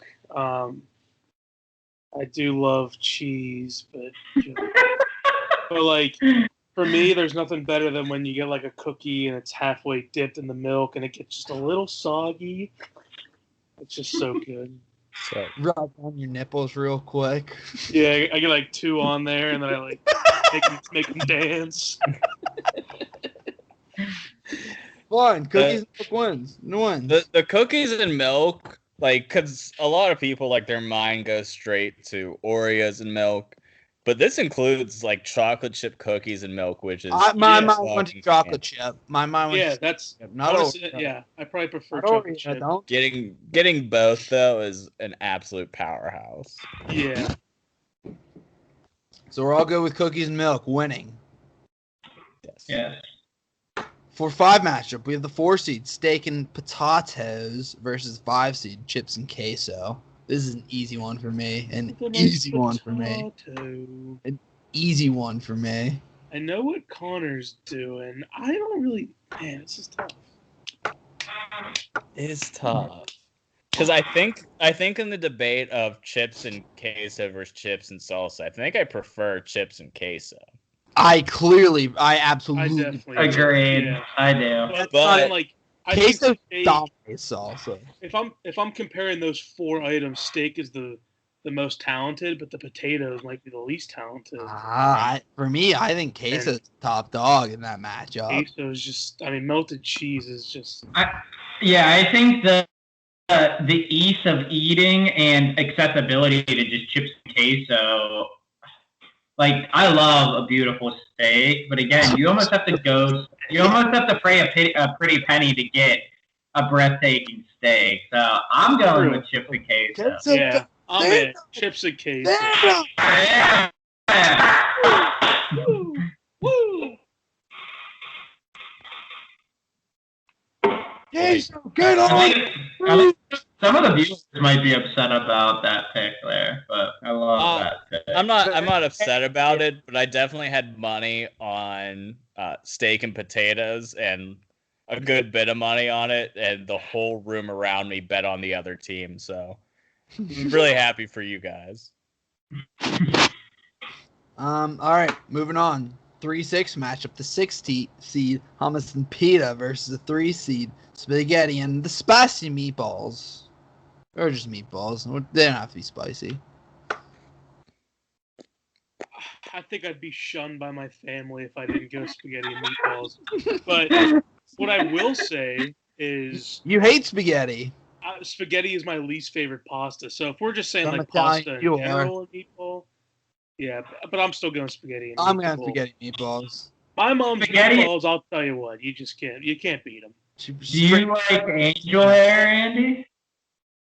I mean, I'll eat it, but it's my least favorite. He'll begrudgingly scarf it down his throat. Yeah.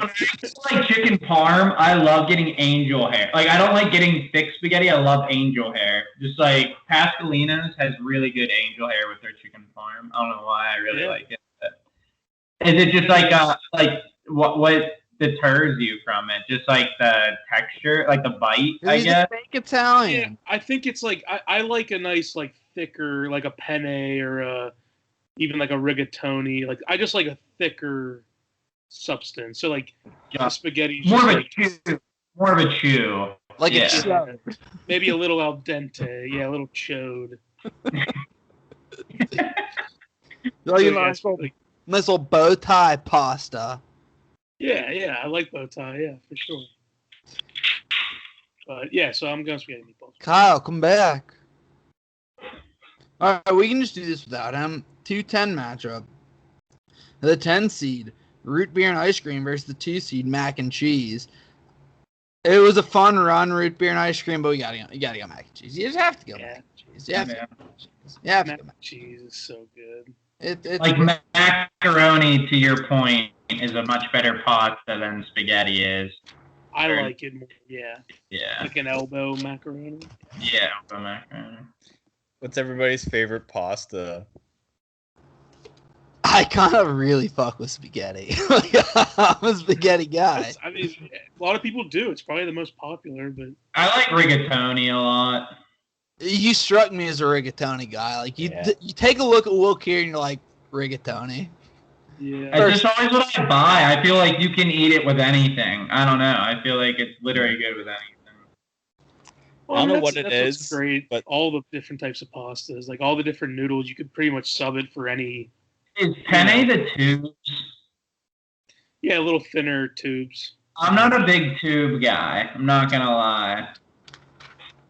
I'm gonna call an audible. I'm gonna save the breakfast. We're gonna do the breakfast region next because the matchups are way better in the second round. So we're moving on. We're skipping to whatever the next region is. All right. So 1 versus 9. We have chocolate and peanut butter versus salt and caramel. Do we need to talk about it? No, we don't need to talk about it. Talking peanut butter. Moving on. I don't want to talk about it. I wasn't gonna make you talk about it. Fucking chill out, dude. Good. We're not talking. We really don't need to talk about this either. Like, I love my mom's meatloaf. I just know it's not taking down Wings and Range. I just know it's not. Like, I just.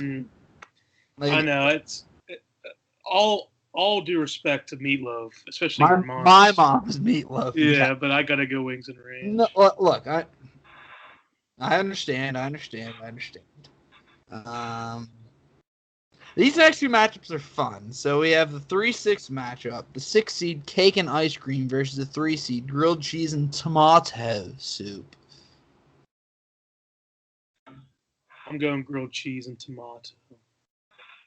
I laid out as passionate of a case as I could in the first round for it. I'm going grilled cheese and tomato soup.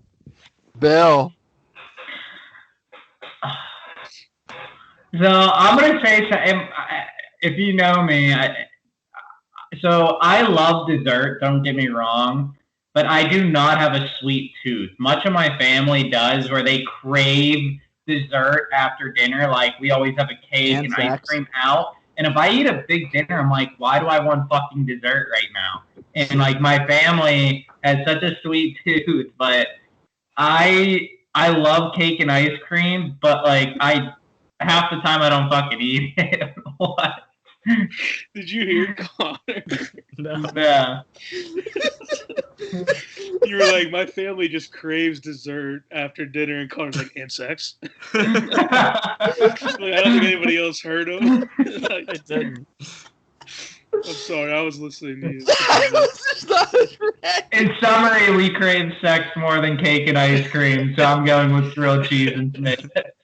For the record, I get cake and ice cream, but I'm fine with Yeah. grilled cheese and raisin pudding.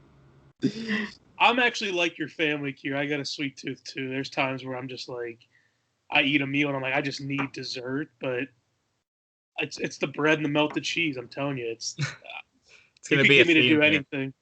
I just You feel can like do anything. these like Sunday night, we always go to my Grams, like that's our tradition, and I feel like I eat so much that when I'm done, I'm like, I don't even want dessert, but everyone else is looking forward to dessert. Is like my thing. But if someone brought out a plate to me with cake and ice cream on it, I'm gonna fucking eat the whole thing. It's just like I'm not walking into the kitchen I'm not myself to make. pussy. Right. Yeah. So. All right, this is a fun matchup. Do we have a higher seed going down?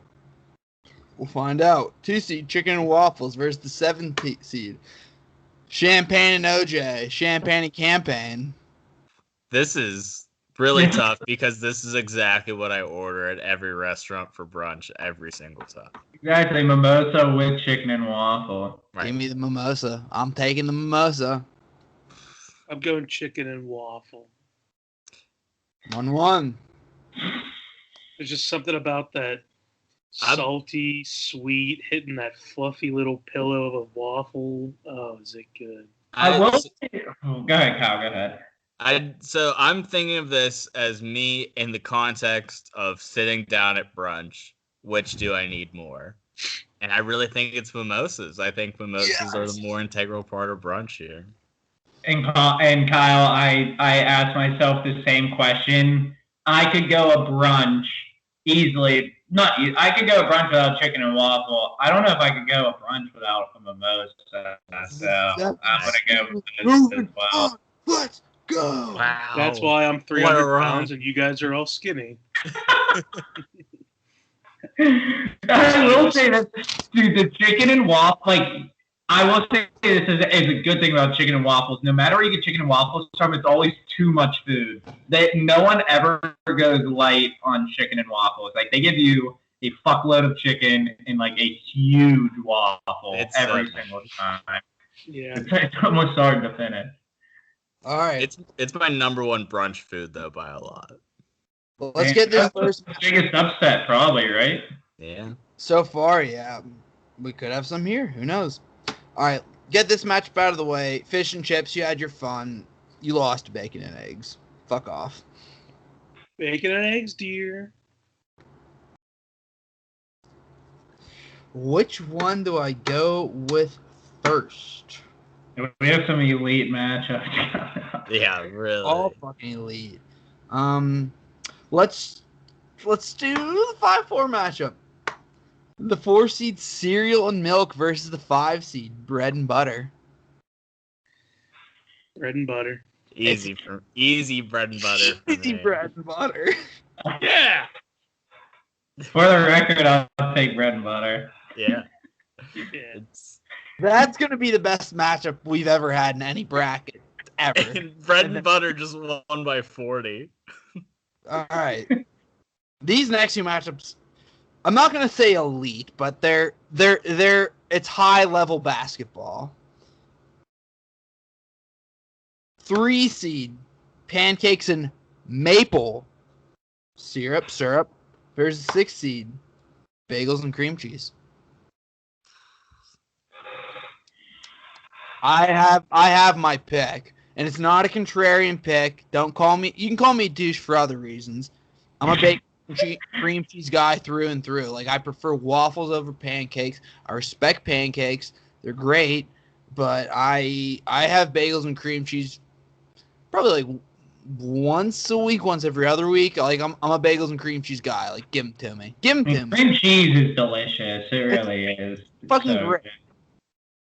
I think bagels and cream cheese, biggest point potentially over pancakes and syrup is the accessibility. They have Brugger's Bagels in Southside.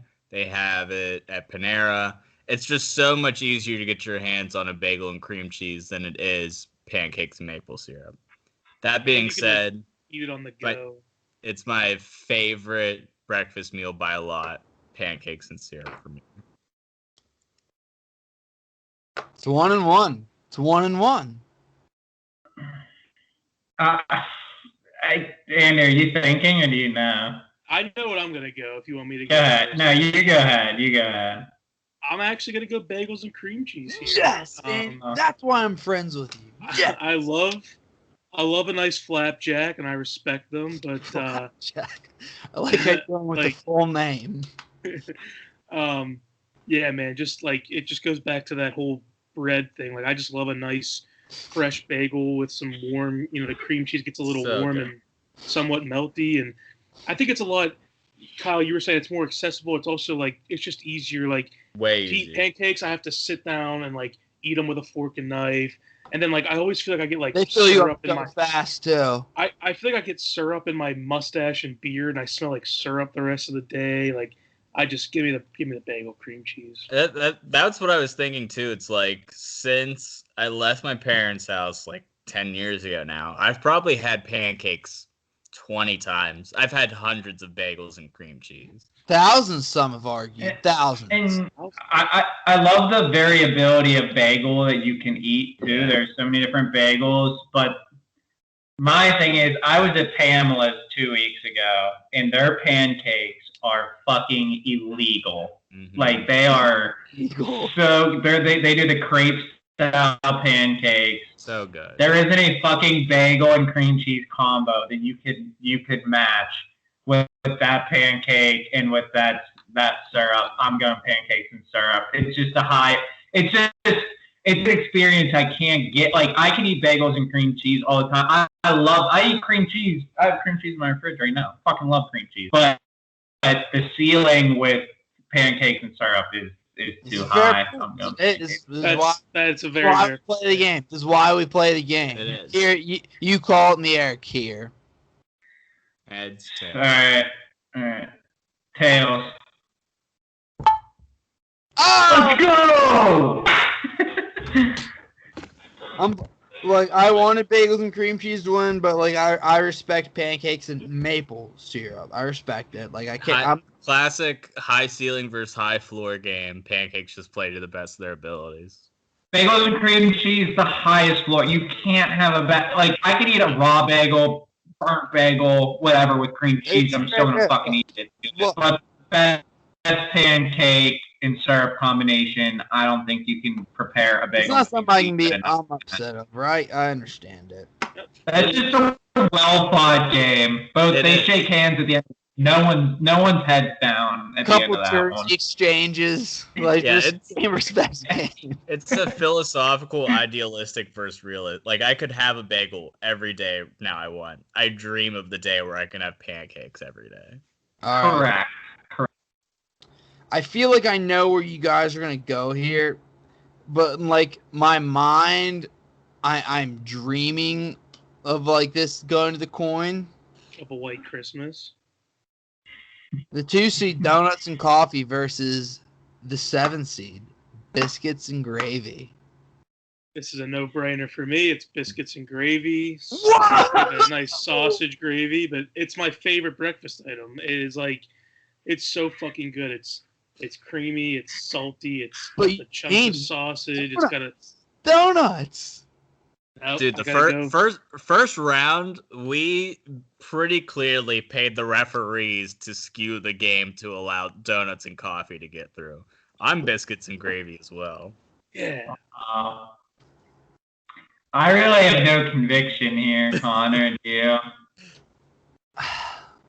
The thing is, like, I wanted this. Like, I wanted the chaos for this matchup. Like, I was hoping the chaos for this matchup. And, like, I just want, like, part of me just wants to be, like, biscuits and gravy, just like, hey, see you later, 2 seed. But, like, is that kind of disingenuous? Because, like, I like donuts, but I don't like my donuts with coffee. I like my donuts separate from my coffee. Yeah, then That that's sounds like your decision should be easy then, because this is the duo of donuts and coffee. Like, a biscuit needs something, and gravy's the best thing you can dump onto a nice crispy biscuit. Lather it. Just lather it. Like, only in the fucking Simpsons do they dunk the actual donut in the coffee. Not any real human being does that. So. Seems like the 70s. Moving on, fellas. All right, I gotta sprint and get my charger real fast. I think we just ended the round, right? Yeah, we're on to the Sweet 16. All right, give me 30 seconds. Ooh, we got some matchups. Oh wow. Oh wow. Oh wow. I love Connor reading the brackets as they go along and realizing what happened. Oh wow. We're seeing like what's about to come, because like me and you don't even have the brackets in front of us. Like I have no idea what matchups are. I even forget what we talked about.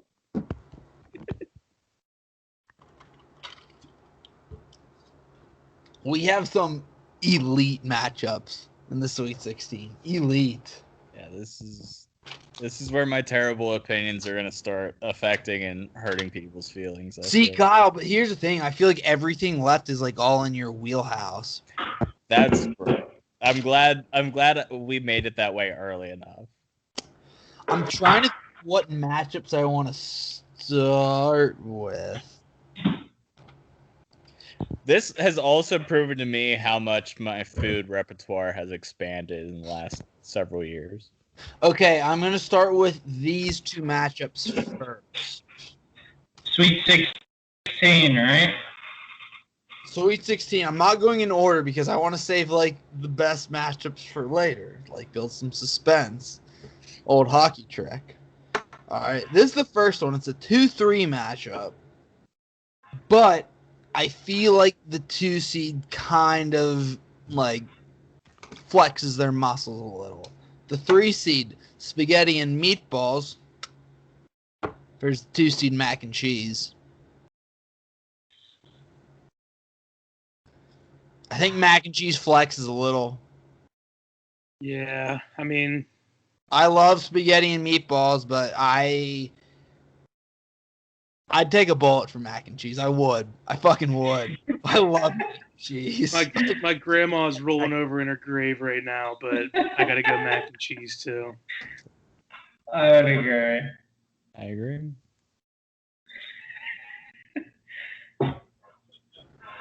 R.I.P. to your grandma. Like it's close a little, but then mac and cheese is like no. Like we're putting an end to this right fucking now. Yeah. All right. Going to this one now. A 3-7 matchup. How exciting, everyone. Wow. 3 seed. Whoa. 3 seed grilled cheese and tomato soup versus the 7 seed. Champagne and OJ. A mimosa in some countries. Man, it's literally just boiling down to all my brunch choices. And I think it's an easy one for me, actually. This is just a trip to the yard. What are you going to order? Are you going to get a mimosa or are you going to get a grilled cheese and tomato soup? I'm taking a mimosa. I'm taking the mimosa. It's taking us on this magical run right now. Like it's gaining momentum as like we move on to the tourney, and I'm keeping the train is moving, fellas. Chugga choo choo. It's really tough because I've ordered stuff from the yard, like their grilled cheeses with the tomato soup, without mimosas too. Like it's a great meal in its own right. So I think this matchup is slightly bigger than brunch. I think I'm gonna pass. I want to see what you guys have to say. It's bigger than basketball. I have my vote, but I'm gonna pass it off to you two first. I just think there's other breakfast. Mimosa's out to an early lead until someone says something. I'm trying to think of it like I would never eat just a bowl of tomato grilled cheese. Like I think the combination is real. I think that combination is real. I think they work really well together. Obviously, so does champagne and orange juice, but the whole reason So in the first round, we literally had champagne and OJ versus vodka and OJ. Like, sorry, I don't have champagne. Oh, that's fine. Throw vodka in it. Hey, we ran out of cheese. We can't make you grilled cheese with your tomato soup. I'm losing my mind. I'm going grilled cheese and tomato soup. I think it's the combination is more important than champagne and orange juice, in my opinion. Great. Yeah.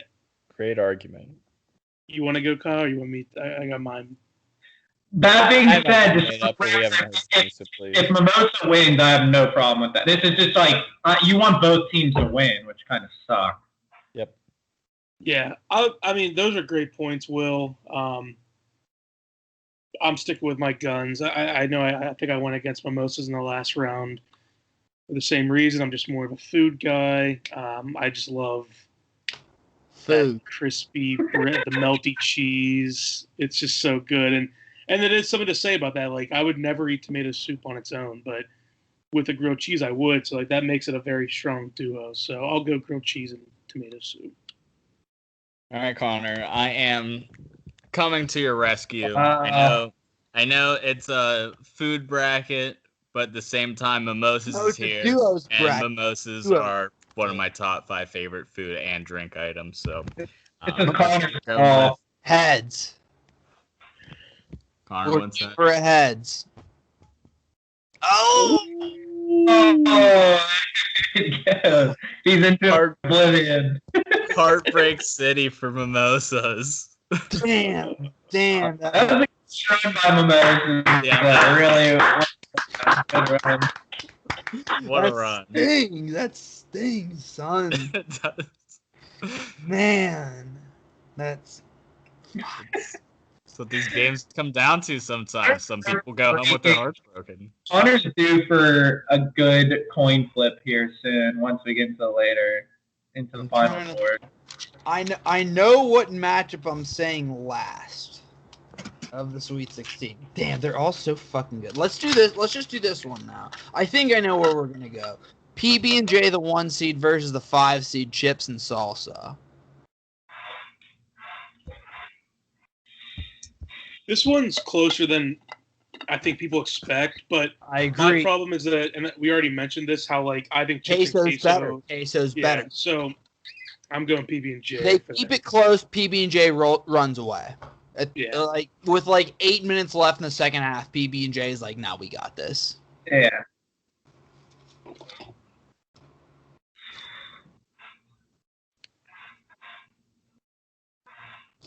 Now, what that looks like? I was kind of curious.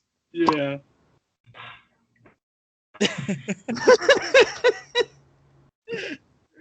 All right, let's do this one now. I think I know where you guys are gonna go, and I'm gonna We're just gonna do it.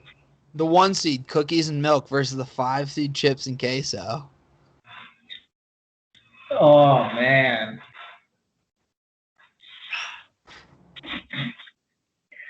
I'll say it first. I think at this point in my life, chips and queso means more to me. I'm not saying that I'm better than cookies and milk. I'm not saying you're never better than cookies and milk. You're never better than cookies and milk. That being said, chips and queso. Let's make it 2-0 right fucking now. Yeah. Let's do an early fucking lead. I'm hopping on that train too. I'll hop on it. Early. That's later. That's what I mean. It's just And I just went to Bakersfield like 2 weeks ago. Their queso is fucking elite. If you've never had their queso, they have like the white cheddar queso, and they bring it out in a mini cast iron, so that it's like crust, like has that crust on top. It's so fucking good.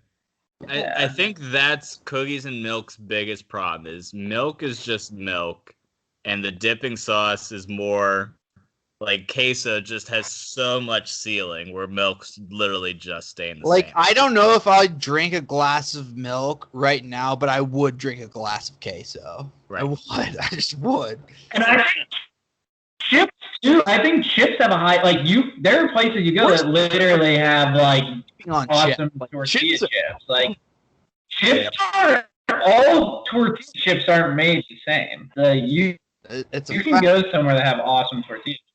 Yeah, like nice homemade ones. All right, Yeah. let's do this 1-4 matchup. We have the 4 seed Wings and Ranch versus the 1 seed Chocolate and Peanut Butter. Is this? I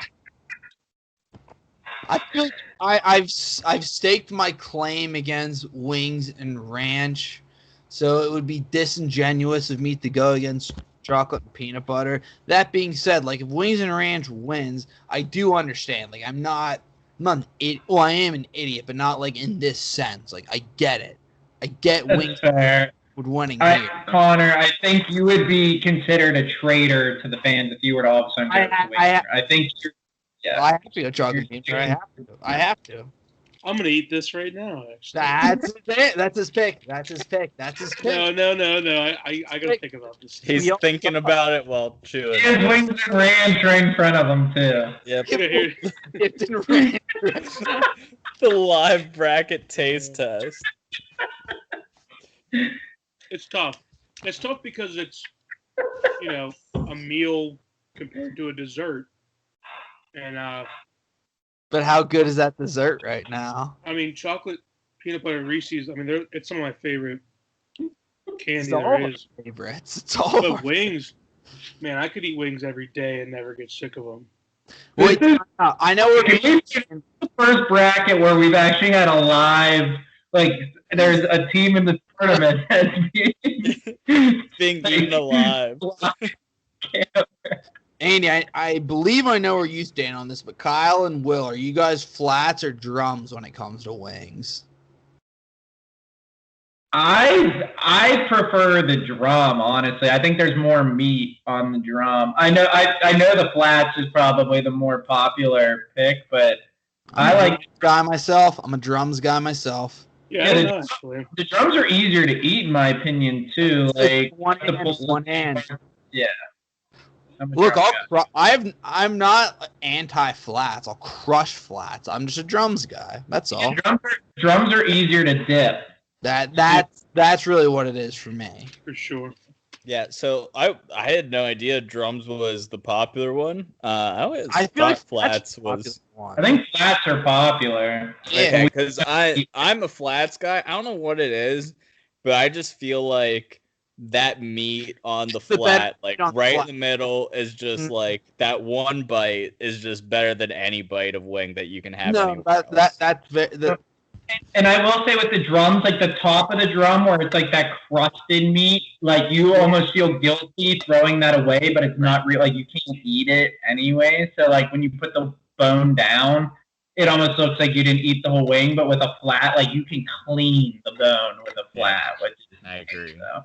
All right. That being said, someone has to make a pick now. I'm so torn on this, man. Like I'm ready. Fine with, Kyle's ready. Let's go. Yeah.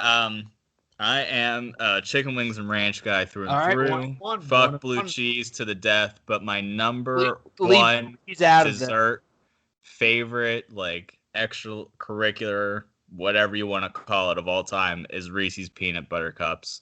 Have a whole bunch in the freezer right now. Always stay strapped. I'm going chocolate and peanut butter. Whoa! That was such a M. Night Shyamalan plot twist. 2-0 chocolate peanut butter. One more and it's over. I'm gonna let Andy go last just because he's the most torn. But my logic again is, I mean, if I had a Reese's fucking egg right here, I could eat a whole sleeve. Love chocolate and peanut butter. I drink more. Like I love chocolate, love peanut butter, but it doesn't matter the flavor of wing I have. If it's dry rub, if it has sauce on it, whatever.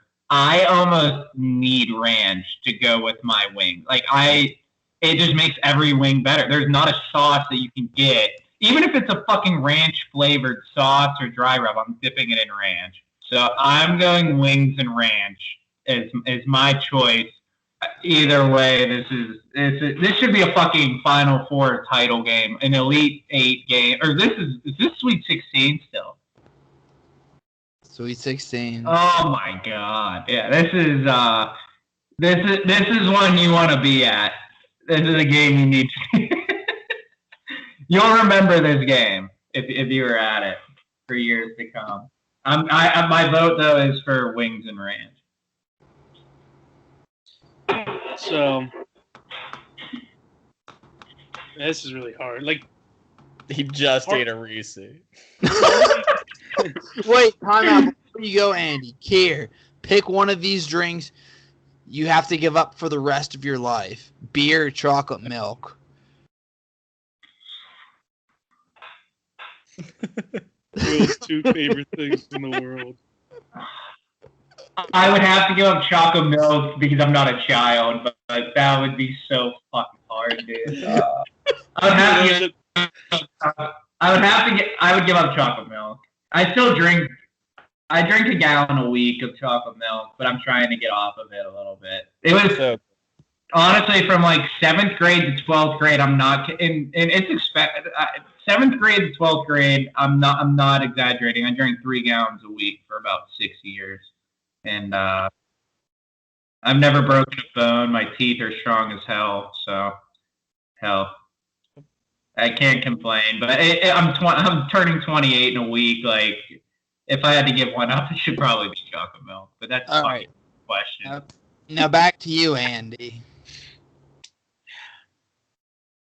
If I was voting on this using my own personal bias, and for the sake of it being a close race, I would pick wings and ranch. But I think the fact that not everybody prefers ranch. Some people prefer blue cheese, but universally, people love chocolate and peanut butter. I'm gonna go chocolate and peanut butter. Whoa! They offered Andy money and world peace, and he took world peace. His talent. He has fucking peanut butter and chocolate stuck to the roof of his mouth while he's making it. Still licking it off my fingers. You have to think there's at least a little bit of recency bias. Maybe. But I love wings, man. I could eat them every day. All right, these last 3 matchups. Hold on, real fast. I think the knock against wings is if you get a good enough wing with good enough sauce or dry rub, you don't even need ranch or blue cheese. I think that's the biggest knock to that. Whereas, like, I don't know, peanut butter and chocolate. Like, anytime you have chocolate or peanut butter, you're almost begging for the other one. So that's. Yes. These last 3 matchups, boy howdy, boy fucking howdy. Boy howdy. All right, let's do this one. 3-7 matchup. The 3 seed pancakes and maple syrup versus the 7 seed biscuits and gravy. This is easy for me. I'm biscuits and sausage gravy. Is it sausage gravy or is it just? It can be any gravy you want. Yeah. I mean, that's typically how it's served, and I mean, I just can't stress enough. It's my favorite breakfast item in the world. So pancakes and I syrup. understand it either way.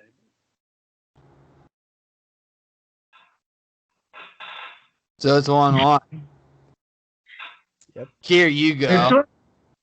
This one's hard because Pub Chip Shop had an absolutely elite sausage and gravy. It's my favorite in the world, but there's also a piece of fried chicken. So that's what I'm thinking. That like, shit is so fucking good. That's literally the best breakfast in Pittsburgh is Pub Chip Shop, sausage and gravy, piece of fried chicken. But I'm trying to think if I remove the piece of fried chicken, it's still gonna be fucking unreal. But then I'm thinking of the pancake. What do I just like the taste of better? Very different too. You know, it's the sweeter, it's the savory kind of thing. Just depends what you're in the mood for, I guess. Yep. I mean, do you have any conviction, Connor? I'm struggling, man. I'll wait. I will wait. I'm trying to think where you went last. You didn't go for pancakes and syrup. You did, I think you voted against that. Maple. Well, what other syrup? You don't put fucking raspberry syrup on it. So, like, It's raspberry. Raspberry. No, I'm biscuits and gravy, but if pancakes win, like, I'm not upset. Like, I understand. I'm going sausage, gravy, and biscuits. Yeah. Sausage. Oh, it's Sausage. duos. Sausage.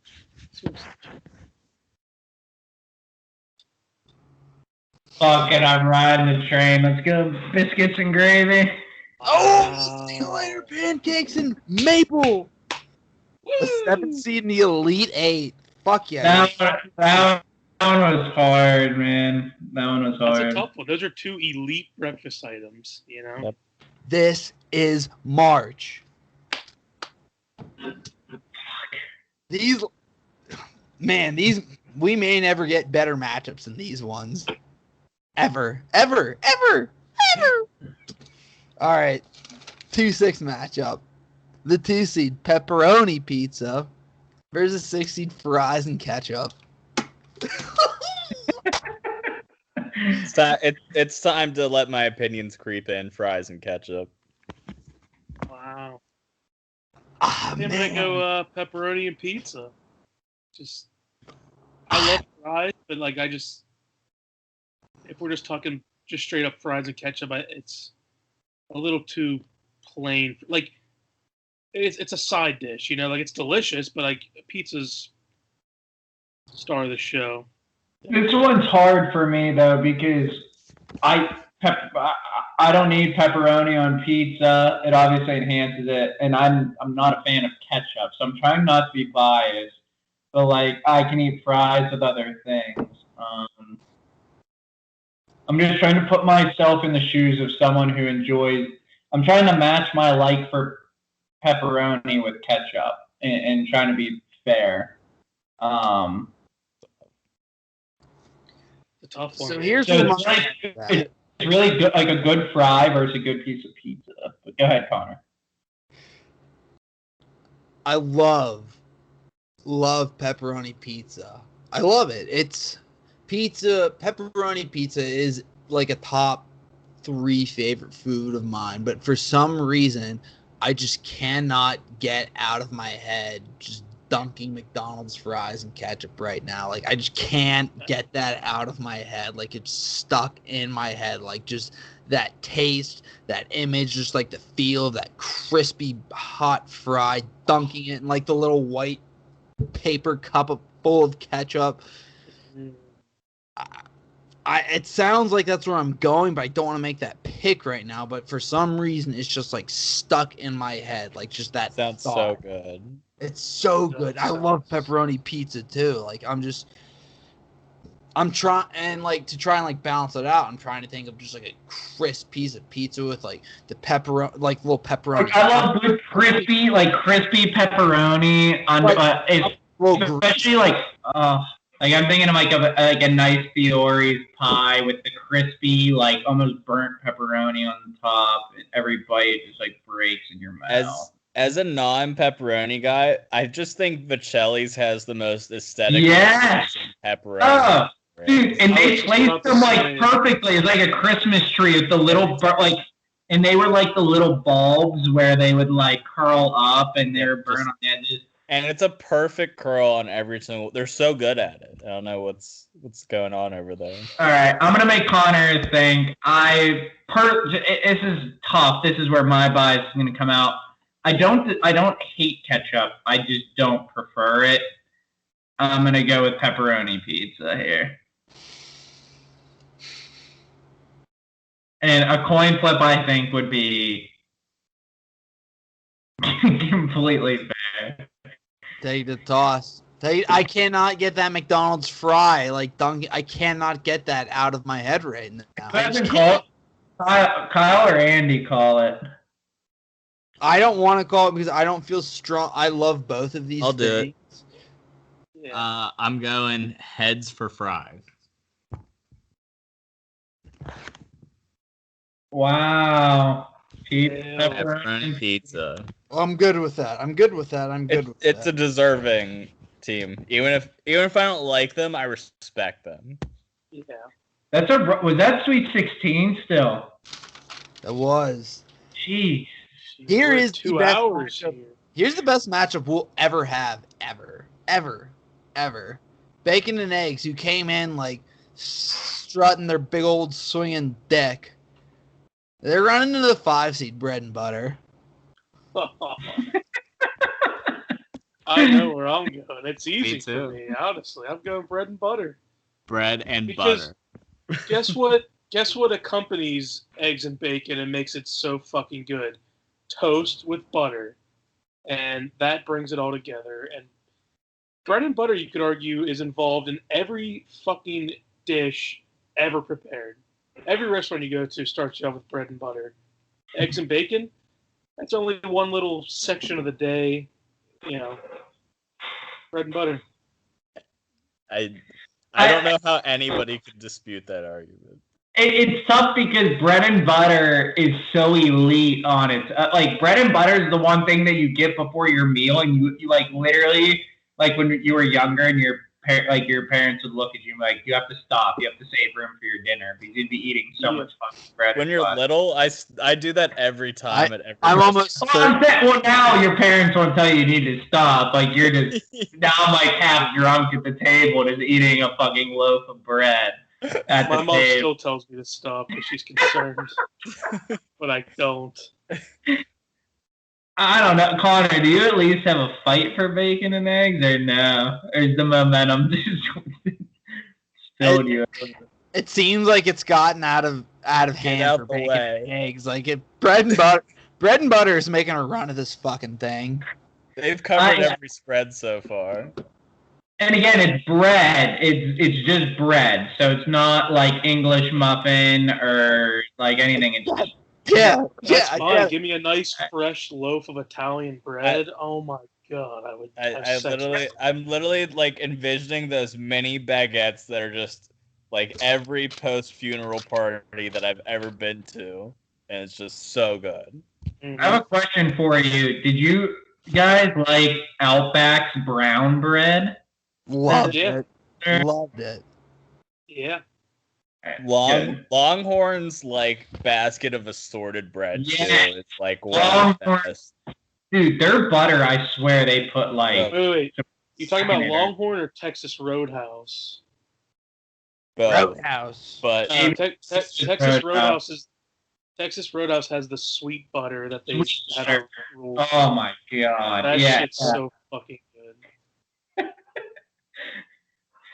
Dude, bread and butter is gonna make that's the top. It's a fork. I'm telling you, I mean, it sounds on paper it sounds super plain and boring, but I've just been preaching it for years. I mean, it's literally my favorite thing in the world. Yep. All right. Fun fact: no 1 seeds made the Elite Eight. Wow. Oh, holy shit! Wait! No, that's a lie. Okay. 2 1 seeds made. Sorry. 2 1 seeds made. We gotta pick up the pace here. We're at 2 hours. All right. Okay. Honestly, 2 hours is pretty good. They usually take like 2.5 hours. All right. Oh, really? I couldn't remember how long they. All right. 1 3 seed. Grilled cheese tomato soup, the 3 seed versus the 1 seed, chocolate and peanut butter. I'm chocolate and peanut butter. I just aim. I want to pause for it. I think it's time. Yeah. Chocolate and peanut butter. Well, let's not rush now. Oh, but we all agree. But like, we don't have to rush. Okay. Well, but that one's easy, I think. Yeah. No, that one's easy. I'm saying we don't have to like speed cruise now. We'll save that matchup. Ooh, all right. Damn, these next matchups are good. 2-5 matchup. The 5 seed, chips and queso, versus the 2 seed, smack and sneeze. Oh, man. So both have cheese. Lactose intolerant person's nightmare. And like a bread base, like the chips and the mac. Let's let Connor and Will go first. Me and Andy taking the last couple. Just with I know where Connor's going. I think I have to go mac and cheese. I fucking love queso. I love queso, but man, mac and cheese has been such a staple of my life. It's built me. It's part of the man I am today. Like I stand by mac and cheese. And look, I'm sorry, queso. I love you, but like I've been with mac and cheese longer. I just have been. Yeah. I've been trying to find arguments for chips and queso while you were talking, But like even the easy mac ones where you put the water in and you throw it in the microwave for 3.5 minutes and then you dump in the cheese, those are fucking delicious. You don't even need I was like a good baked mac and cheese where you have like breadcrumbs and shit on it. Like we can't include those, which are delicious. But I'm just thinking like in its simplest form, mac and cheese is still elite. You can eat it with anything. Oh man. Chips and queso are fucking good. Chips are. I'm gonna go mac and cheese. You really have to hit the nail on the head with the queso and the chips. Like you really have to nail it. Where mac and cheese, you could literally put in a fucking cup and it's gonna be delicious. So I'm going mac and cheese. I was actually leaning chips and queso until I thought of like the higher end mac and cheese. Actually, like I made it for our Thanksgiving and literally like put like $40-$50 worth of like cheese, butter, and everything in it, and it like just turns out so good into like a real adult like baked mac and cheese in the oven. And that's where it gets to that next level and has a ceiling that you didn't think it had. So mac and cheese for me. Sweet. For the record, I was going mac and cheese. Pens won. Pens did win. I'm listening still. All right. A 7-5 Elite 8 matchup. Wow. 7 seed biscuits and gravy versus the 5 seed bread and butter. Oh my god, that's my two favorite things. Right there. So Easy one for me. It's an easy one for me. I think it has to be bread and butter. Like bread and butter is a fucking runaway train right now. Yeah. That's like I said, those are two of my favorite things. But it's just more the versatility of bread and butter. It's all over the floor. It plays offense, defense, does it all. Special teams. Coaches. Yeah, whatever you want. I'm gonna wait for Kyle to get back. I mean, bread and butter. Oh god! There it is. Yeah. This is like the Winnie the Pooh run. Whenever you guys had Winnie the Pooh, that was special. It was in the way. It was like Winnie the Pooh just fucking ran through. This is an elite matchup. It's a 1-2 matchup. Everyone loves the 1-2 Elite 8 matchup. Everyone loves it. Everybody loves it. Who doesn't love it? Probably communist Russia. Sorry, Russians. 1 seed PB&J, 2 seed pepperoni pizza. What was the first one? PB&J. I actually think this one's easy for me. You want me to start? I know where Kyle's going. I know where Kyle's going. I know where Kyle's going. Well, spite, heart full of spite over here. So by all means, I'll go pepperoni pizza then. Just to like even out the playing field. Okay. I'll go. I'm not gonna eat a peanut butter sandwich. I'm not gonna eat a jelly sandwich. Maybe eat like peanut butter on like an English muffin. Peanut butter and I never eat them separately. They're the ultimate combination. They have to go together. I'm going PB&J. Yeah, that's like similar to what I was gonna say because like pepperoni pizza is very specific. Like if it was just pizza, then like yeah, obviously pizza's so fucking elite. But I probably don't even order pepperoni. It's like my main topping. So no, you're a sausage guy. I like sausage. So with that said, like you said, like peanut butter by itself, jelly by itself, together, they're just a dominant backcourt. It's a fit duos bracket. I'm fine with that bracket. It is a duos bracket. Let's remember that. I wanted pepperoni and pizza to get its recognition. The Final Four. God, are these special matchups? I got butterflies in my stomach. I'm nervous. Special matchups. Do I want to go with the 1-5 matchup or the 1-2 matchup? This is like a real Final Four. You got 2 1 seeds, a 2 seed, and then the 5 seed. Yeah. Yep. This is gonna be a dogfight. Man, I'm like torn with like which match. All right, Kyle, flip the chalk can real quick. I have just because I need to figure out which matchup I need to go with. I can't use the chalk can for that. Do a different one. Okay, let's go with the 1-2 matchup then. Mac There and you go. cheese, the 2 seed versus the 1 seed PB&J. Wow! And I don't even know if that's the best matchup. I know. Oh man, You guys do that. My dog is crying. What do you want?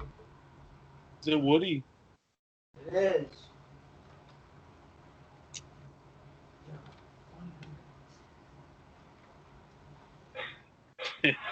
Dude, this one's tough. This is one of the toughest questions I've ever been asked. I eat both of them frequently, which is tough. Yeah. They both need each other. No one eats fucking Right. elbow macaroni without cheese.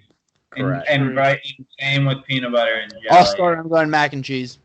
I'm going mac and cheese. Like, I respect PB&J. I love PB&J actually, but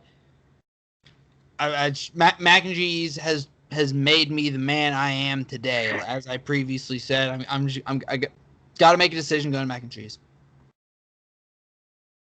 All right, dude. I love the conviction that we need that because we have 3 in the fritz. It's Look, if PB&J wins, like I completely get it, understand, won't have any issues with it. PB&J is a timeless fucking classic. It's why it's a 1 seed. Here's why I like mac and cheese though, is because Let's talk There's- about it. there's really like no other pasta, like no other types of noodle or pasta that I think like you could make a fucking like spaghetti and cheese bake or like bow tie and cheese. You could, I'm sure it tastes fine, but like the macaroni specifically just works so well with cheese. I just think that there's a higher. I just feel like my best mac and cheese. I just don't know where PB&J can go. Like what the. You think there's a ceiling for PB&J? I do. I do, and that's why I'm gonna go mac and cheese. Yeah, I'm gonna go mac and cheese here with you, Connor. So we'll leave it to Kyle and Andy to see if they can send this to a toss. Can or not. can By all PB&J means, make a drastic comeback? Can they send it to overtime? I don't think so. I think I'm with you Oh. guys. It's funny, like Let's go to the champion. so I disagree with what Kyle said before, because to me, I think a lot of times when people try to make like gourmet mac and cheeses, if they work out, they're really fucking good, but a lot of times they flounder. And if you just give me like a fucking classic box of Kraft mac and cheese, it is so fucking good. I don't know if it's just because like you put a shit ton of butter and it mixes with that powder, but like, God, is it fucking. I would do lines of that powder for the record. Yeah. You and Chester cheese, the Cheetos.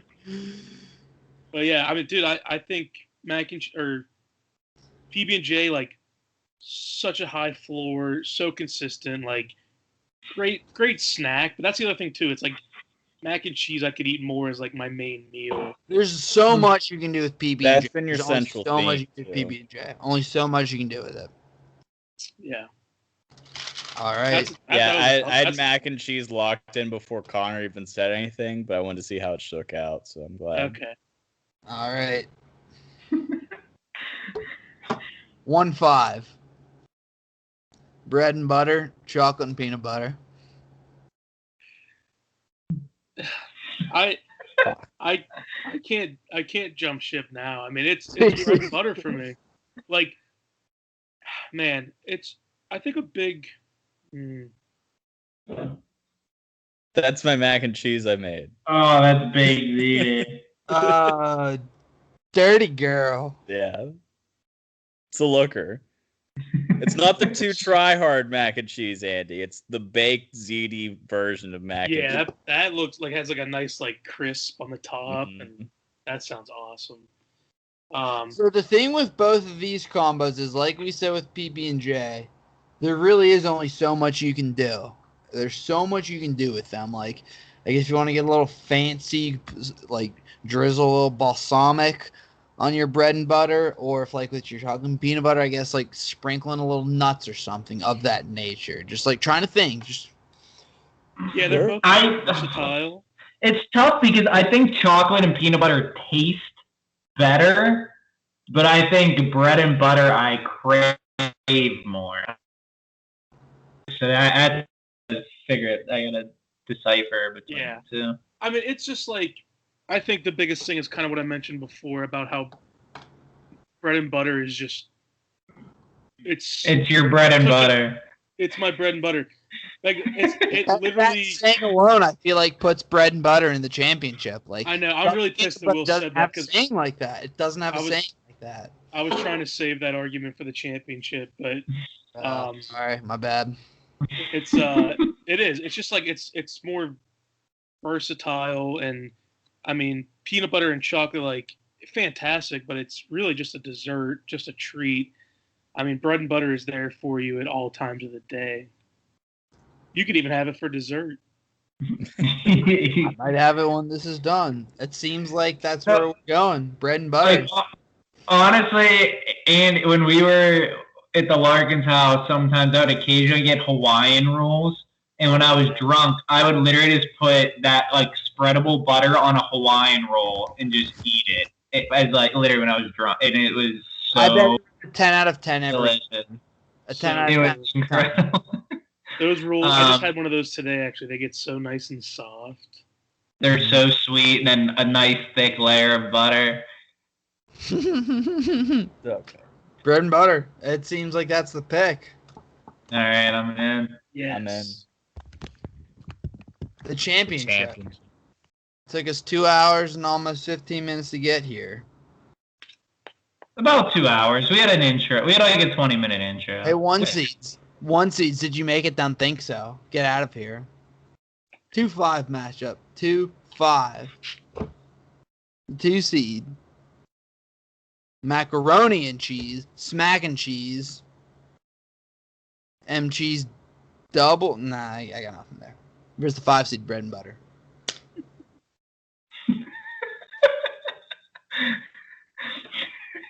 How long has humankind been eating mac and cheese? 100 years?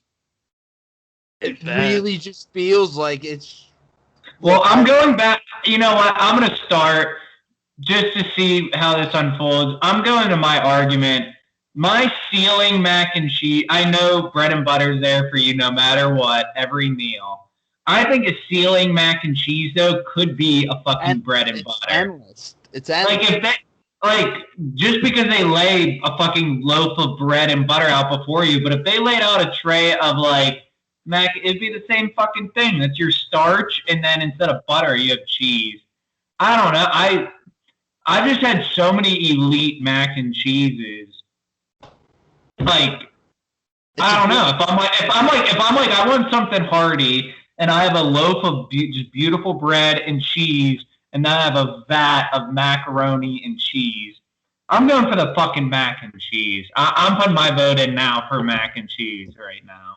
I think that's the winner. I think that's who deserves. It's a really compelling argument.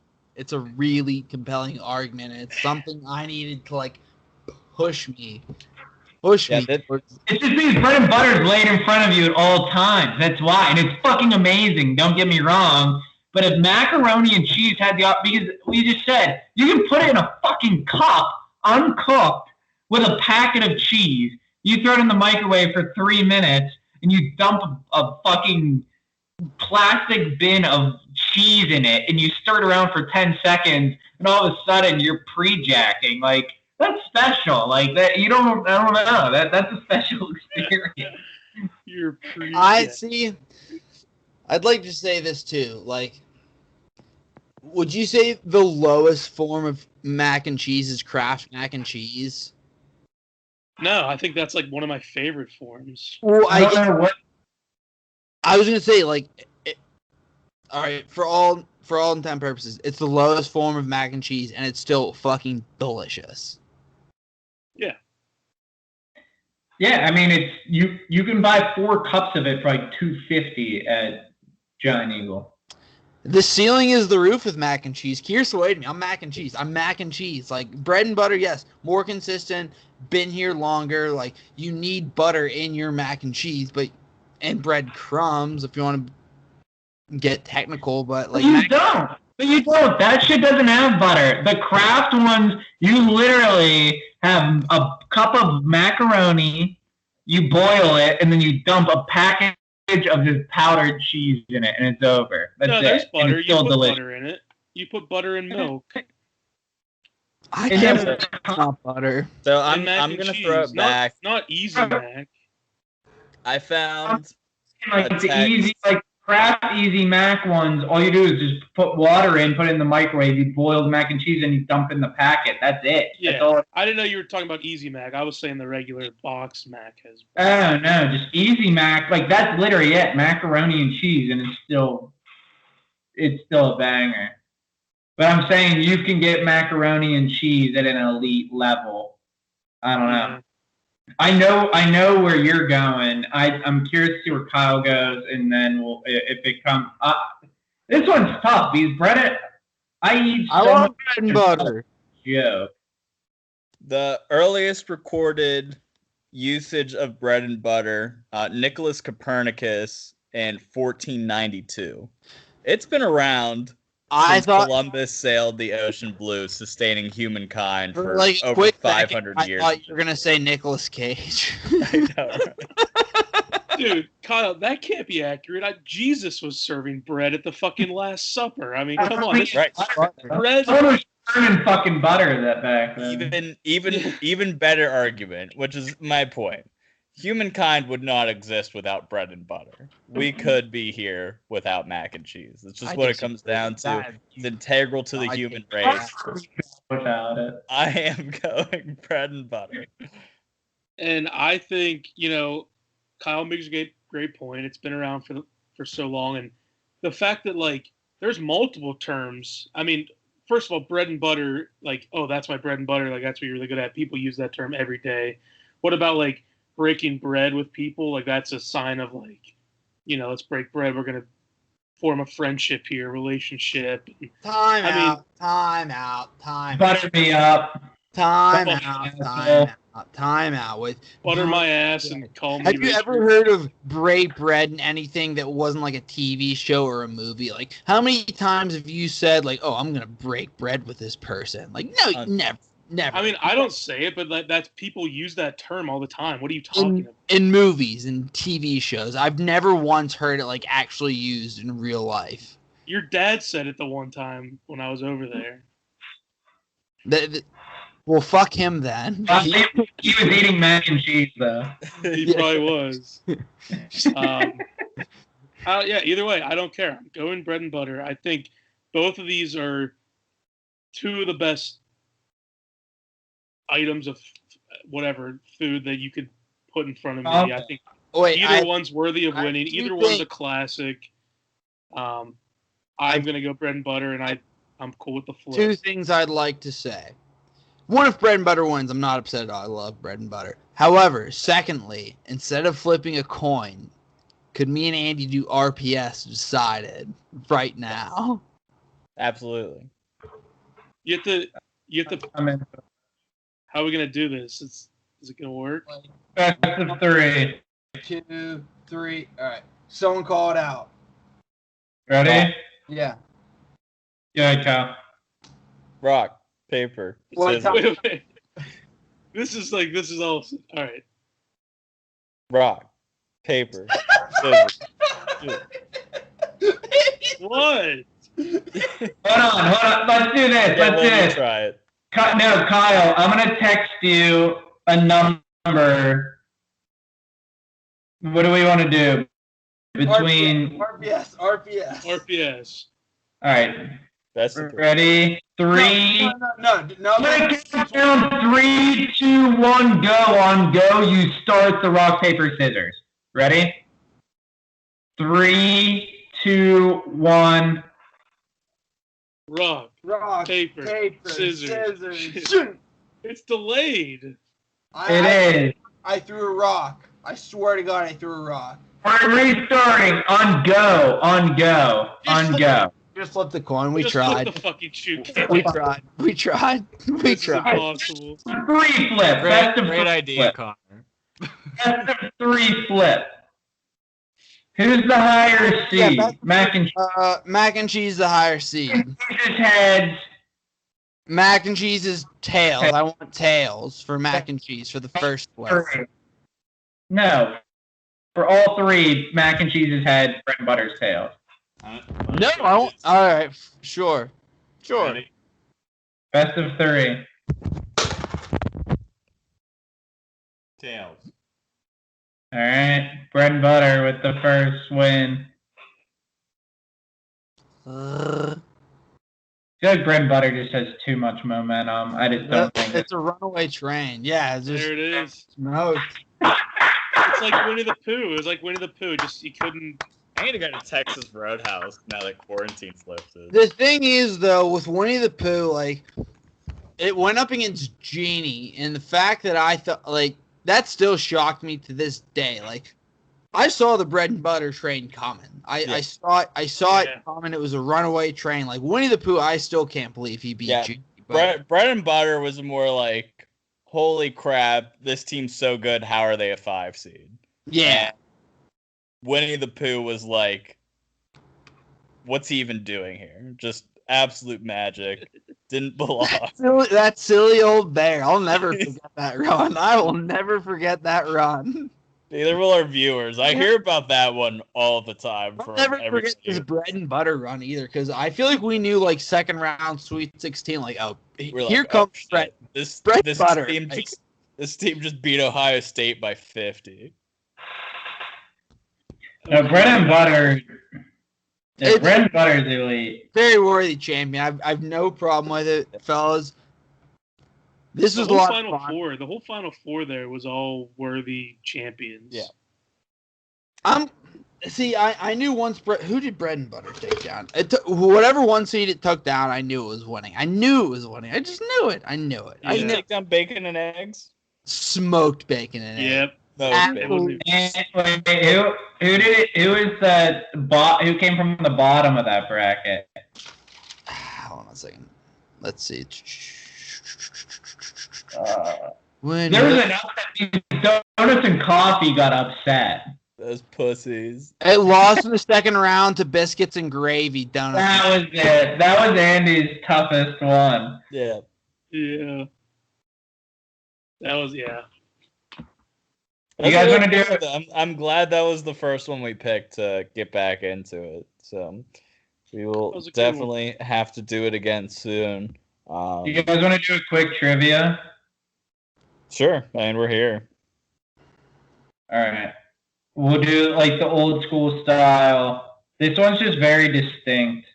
So I think we haven't talked now that football's been over, the Super Bowl is over, to get us kind of back in almost like NFL draft mode. The NFL draft. We got to get a pod for the NFL draft, Connor. Yeah. We did that last year. Yeah, let's run it back. Run it back. NFL draft one. But let's do a quick trivia. So last year there were 18 quarterbacks who threw for over 3,000 yards. From I'm looking at his phone right now as we speak. No, he's the best at that. I swear to God, I'm not. I saw you. From 18 to 19, there was a discrepancy of 600 yards. So it is a hard drop off. So there's 18 quarterbacks who threw for actually over 3,500 yards. All right, so we'll start on my screen. We'll go Andy, Kyle, Connor. We'll go around. 3,500 yards. 3,500 yards are 1, 2, 3, 4, 5, 6, 7, 8, 9, 10, 11, 12, 13. My hands are up here. I'm not cheating. I'm not cheating. 18 quarterbacks. Keep your hands up and drink. All right, so Andy, you're first. Patrick Mahomes. Correct. He was second. Well, let me get a spreadsheet up so I can write down who he gets. Yeah, that's what you're doing. Yeah, that's good because you can check me too because I don't have anything in front of me. All right, Kyle, you're up. Just so nobody else can say I'm that worthless pile of shit who deserves nothing but death in Green Bay. Aaron Rodgers is correct. He was 1, 2, 3, 4, 5, 6, 7. Soon to be out of the league, Deshaun Watson. He was number 1. Wow. 4,823 yards. Andy. Wilson? Russell Hustle and Bustle. He was 9th, 4,212 yards. Big Ben. Big Ben is correct. He was 16th, 3,803. Scary. He looks good in shorts. He's tall. Josh Allen. Big hands. Josh Allen is correct. He was 5th, 4,544.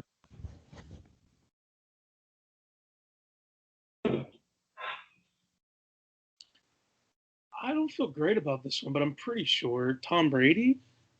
He was 3rd. He blacked out at the end of the year. Yeah, I remember him coming on stream. Uh-oh. So you have 1, 3, 5 gone. 1, 2, 3, 5, 7. I'm There's just trying to think who 18. was healthy all year. That should leave me the promise then. Derek Carr. Derek Carr is correct.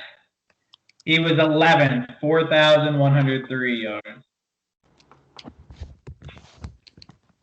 It's getting a little tougher. It's scary now. You guys go 18 for 18. We're diving deeper. There's 3 I have in mind. This one's very, very, very risky. I'm going to go Justin Herbert. Correct. He was 6th. 4,336 yards. Good guess, you crazy bitch. So you have 1, 2, 3, 4, 6, 7, 9, 11, 14. I'm going to go Kyler Murray. Damn it, Andy. That's all I had left. Correct. Kyler Murray was 13th, 3,971.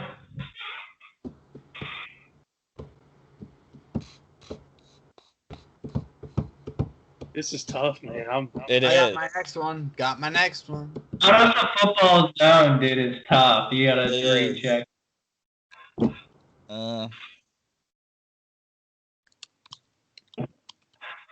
He threw so many yards even though he was hurt. Is Joe Burrow on there?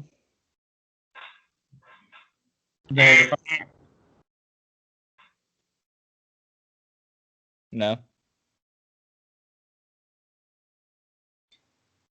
Well, That's how you're finding. Joe Burrow is incorrect. Yeah. oh. He had like 400-yard games. I thought he might have had a shot, even though you got hurt at the end. I'm not going to tell you how many yards he threw, though, just in case we need overtime. But that is incorrect for over 3,500. I do not feel good about this, but I'm going to go with it anyways. Lamar Jackson. I wasn't sure about him. That is incorrect. Wow. Pussy. So right now, Andy has a 1-point lead on Kyle and Connor. I'm going to go Baker Mayfield. Yeah, I thought about it. Baker Mayfield is 18th of 18, 3,563 yards. He's the great. Wow. I have my next pick right. Oh, wait, or did Andy win? Is it over? Do I win? No, we got to fill out the top. Okay. I have my like next pick ready. It's Kyle's turn, so it doesn't matter. Why don't you calm down over there? We have 1, 2, 3, 4, 5, 6, 7 available still. I think he played all year. Is Phil Rivers on there? Damn it! Correct. He threw for 1,160 yards. He was 10. Crazy. You get over 4,000. Wow. That really, really hurts. Look at Connor. Connor's visuals can be so funny randomly. Let's go Kirk Cousins.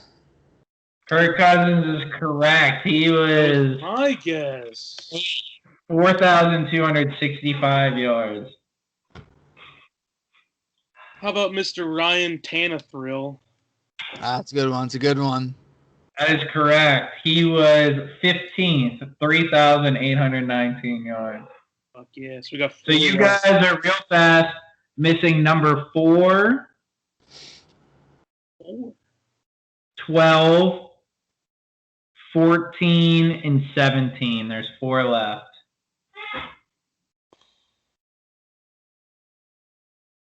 Oh, I got one. I got 2 actually, but I got 1. I say 4, 12, 15, 17. What Or do you 4, got? 12, 14, 17. 4, 12, 14, 17. Is he healthy enough? Jared Goff? That is correct. Damn, He that was mine. number 14. He threw for 3,952 yards. I'm better than Jared Goff. So I'm up now. Correct. Matty Ice, Matt Ryan. Yeah. 4,581 yards. So you have number 12 and number 17. If Andy misses this and Kyle and Connor both get this, we go to overtime.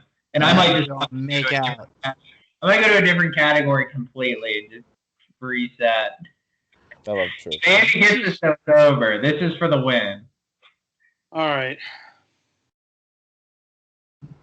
God. You don't guess Golly. Daniel Jones, pussy. I thought about it. There's no way. Did he? I don't know. He played I'm all guessing 16 games. All right, then just gonna leave me and Kyle with a point right there. I'm going to guess Teddy Bridgewater. Damn it. Correct. Number 17. I can't believe he got there. 3,733 yards. All right, Kyle, do you know, could you get the last one? He's number 12. Number 12. I think I have a guess. You two will guess back and forth until one of you gets it for a second. It is Daniel Jones. It's so tough. I think he missed too many games and they stunk at passing too much, but I don't know. I have the guess. I just want to throw out that whole division. I Yeah. guess I'll go Stafford just for lack of That's anything. Correct. That is Yeah. correct. I was gonna guess Breeze. That's where I was thinking too. Maybe he played enough games, but I'm glad. Yeah. Yeah, I couldn't remember how many he missed. Wow. Good job. Job. I mean, I'm willing to stay on if you guys want to go one more. Everyone's definitely cut off that was watching this. This is definitely just for us at this point. It's up to No. Andy. I think he's the Save most it tired. for the next- second most save it for tired. the next- Yeah, save it for next Save it one. for the next bracket. Save it for the next Yeah. bracket. Well, we need just a pure. I think we should get trivia teams. I think we should do we should almost steal Barstool where if I'm the host and then you three are a team, we get teams to challenge you once a week. So you guys are on automatically. You guys should be on automatically every Wednesday night or Thursday night. Things other than sports though too, No, so the way Barstool does it is they play 12 rounds. Dead. All the odd rounds are sports. All the even rounds are random. I like random. Random. So half of them are sports. Half of them are could be food, movies, That's a lot. celebrities, whatever. Anything social.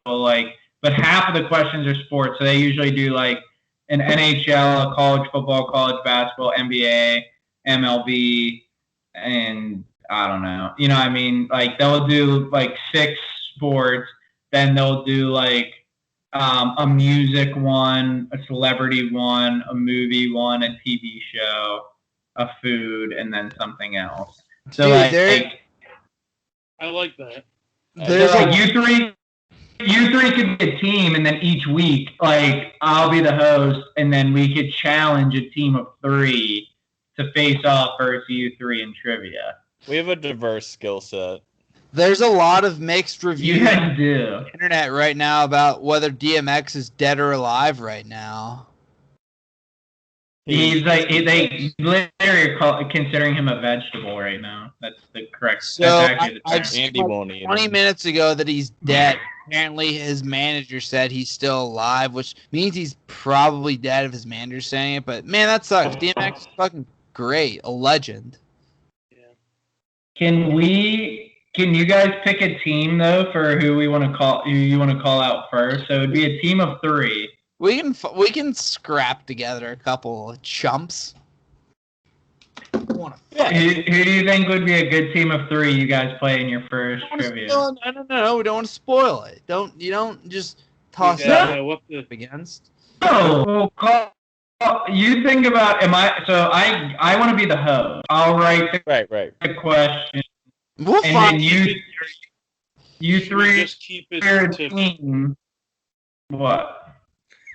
Should we just keep it to previous guests? Like, No, we'll that find many. 3. We'll find 3. Well, for the inaugural, you could keep it to prior. I don't know who all the prior guests. I think Curtis would come on. Curtis would do yes, it. I was thinking like Curtis and Wags. Oh, Wags a good one. Wags would be really good with movies and stuff. He's obviously good at sports too. Yeah. Who? Curtis, Wags, and Max. It's actually That's pretty a good. The squad. Yeah. There it Yeah, is. we could share If they're willing, Yeah, But- we'll, or they're too scared. This Connor, one, I'm getting talk to them and see if you can get them on in the next week or 2. The first annual Vaccine Diary trivia. All right, Yes. we can do that. Everyone, this was fun. Brackets, bread and butter. You're the best duo to ever do it. You know what? I tip my cap to you, fellas. This was fun. I'm glad we did it. Let's keep the vaccine diaries going. Later, Yes. everyone. Sounds Bye. good. Thanks for Thanks having for your me. time. We have fun.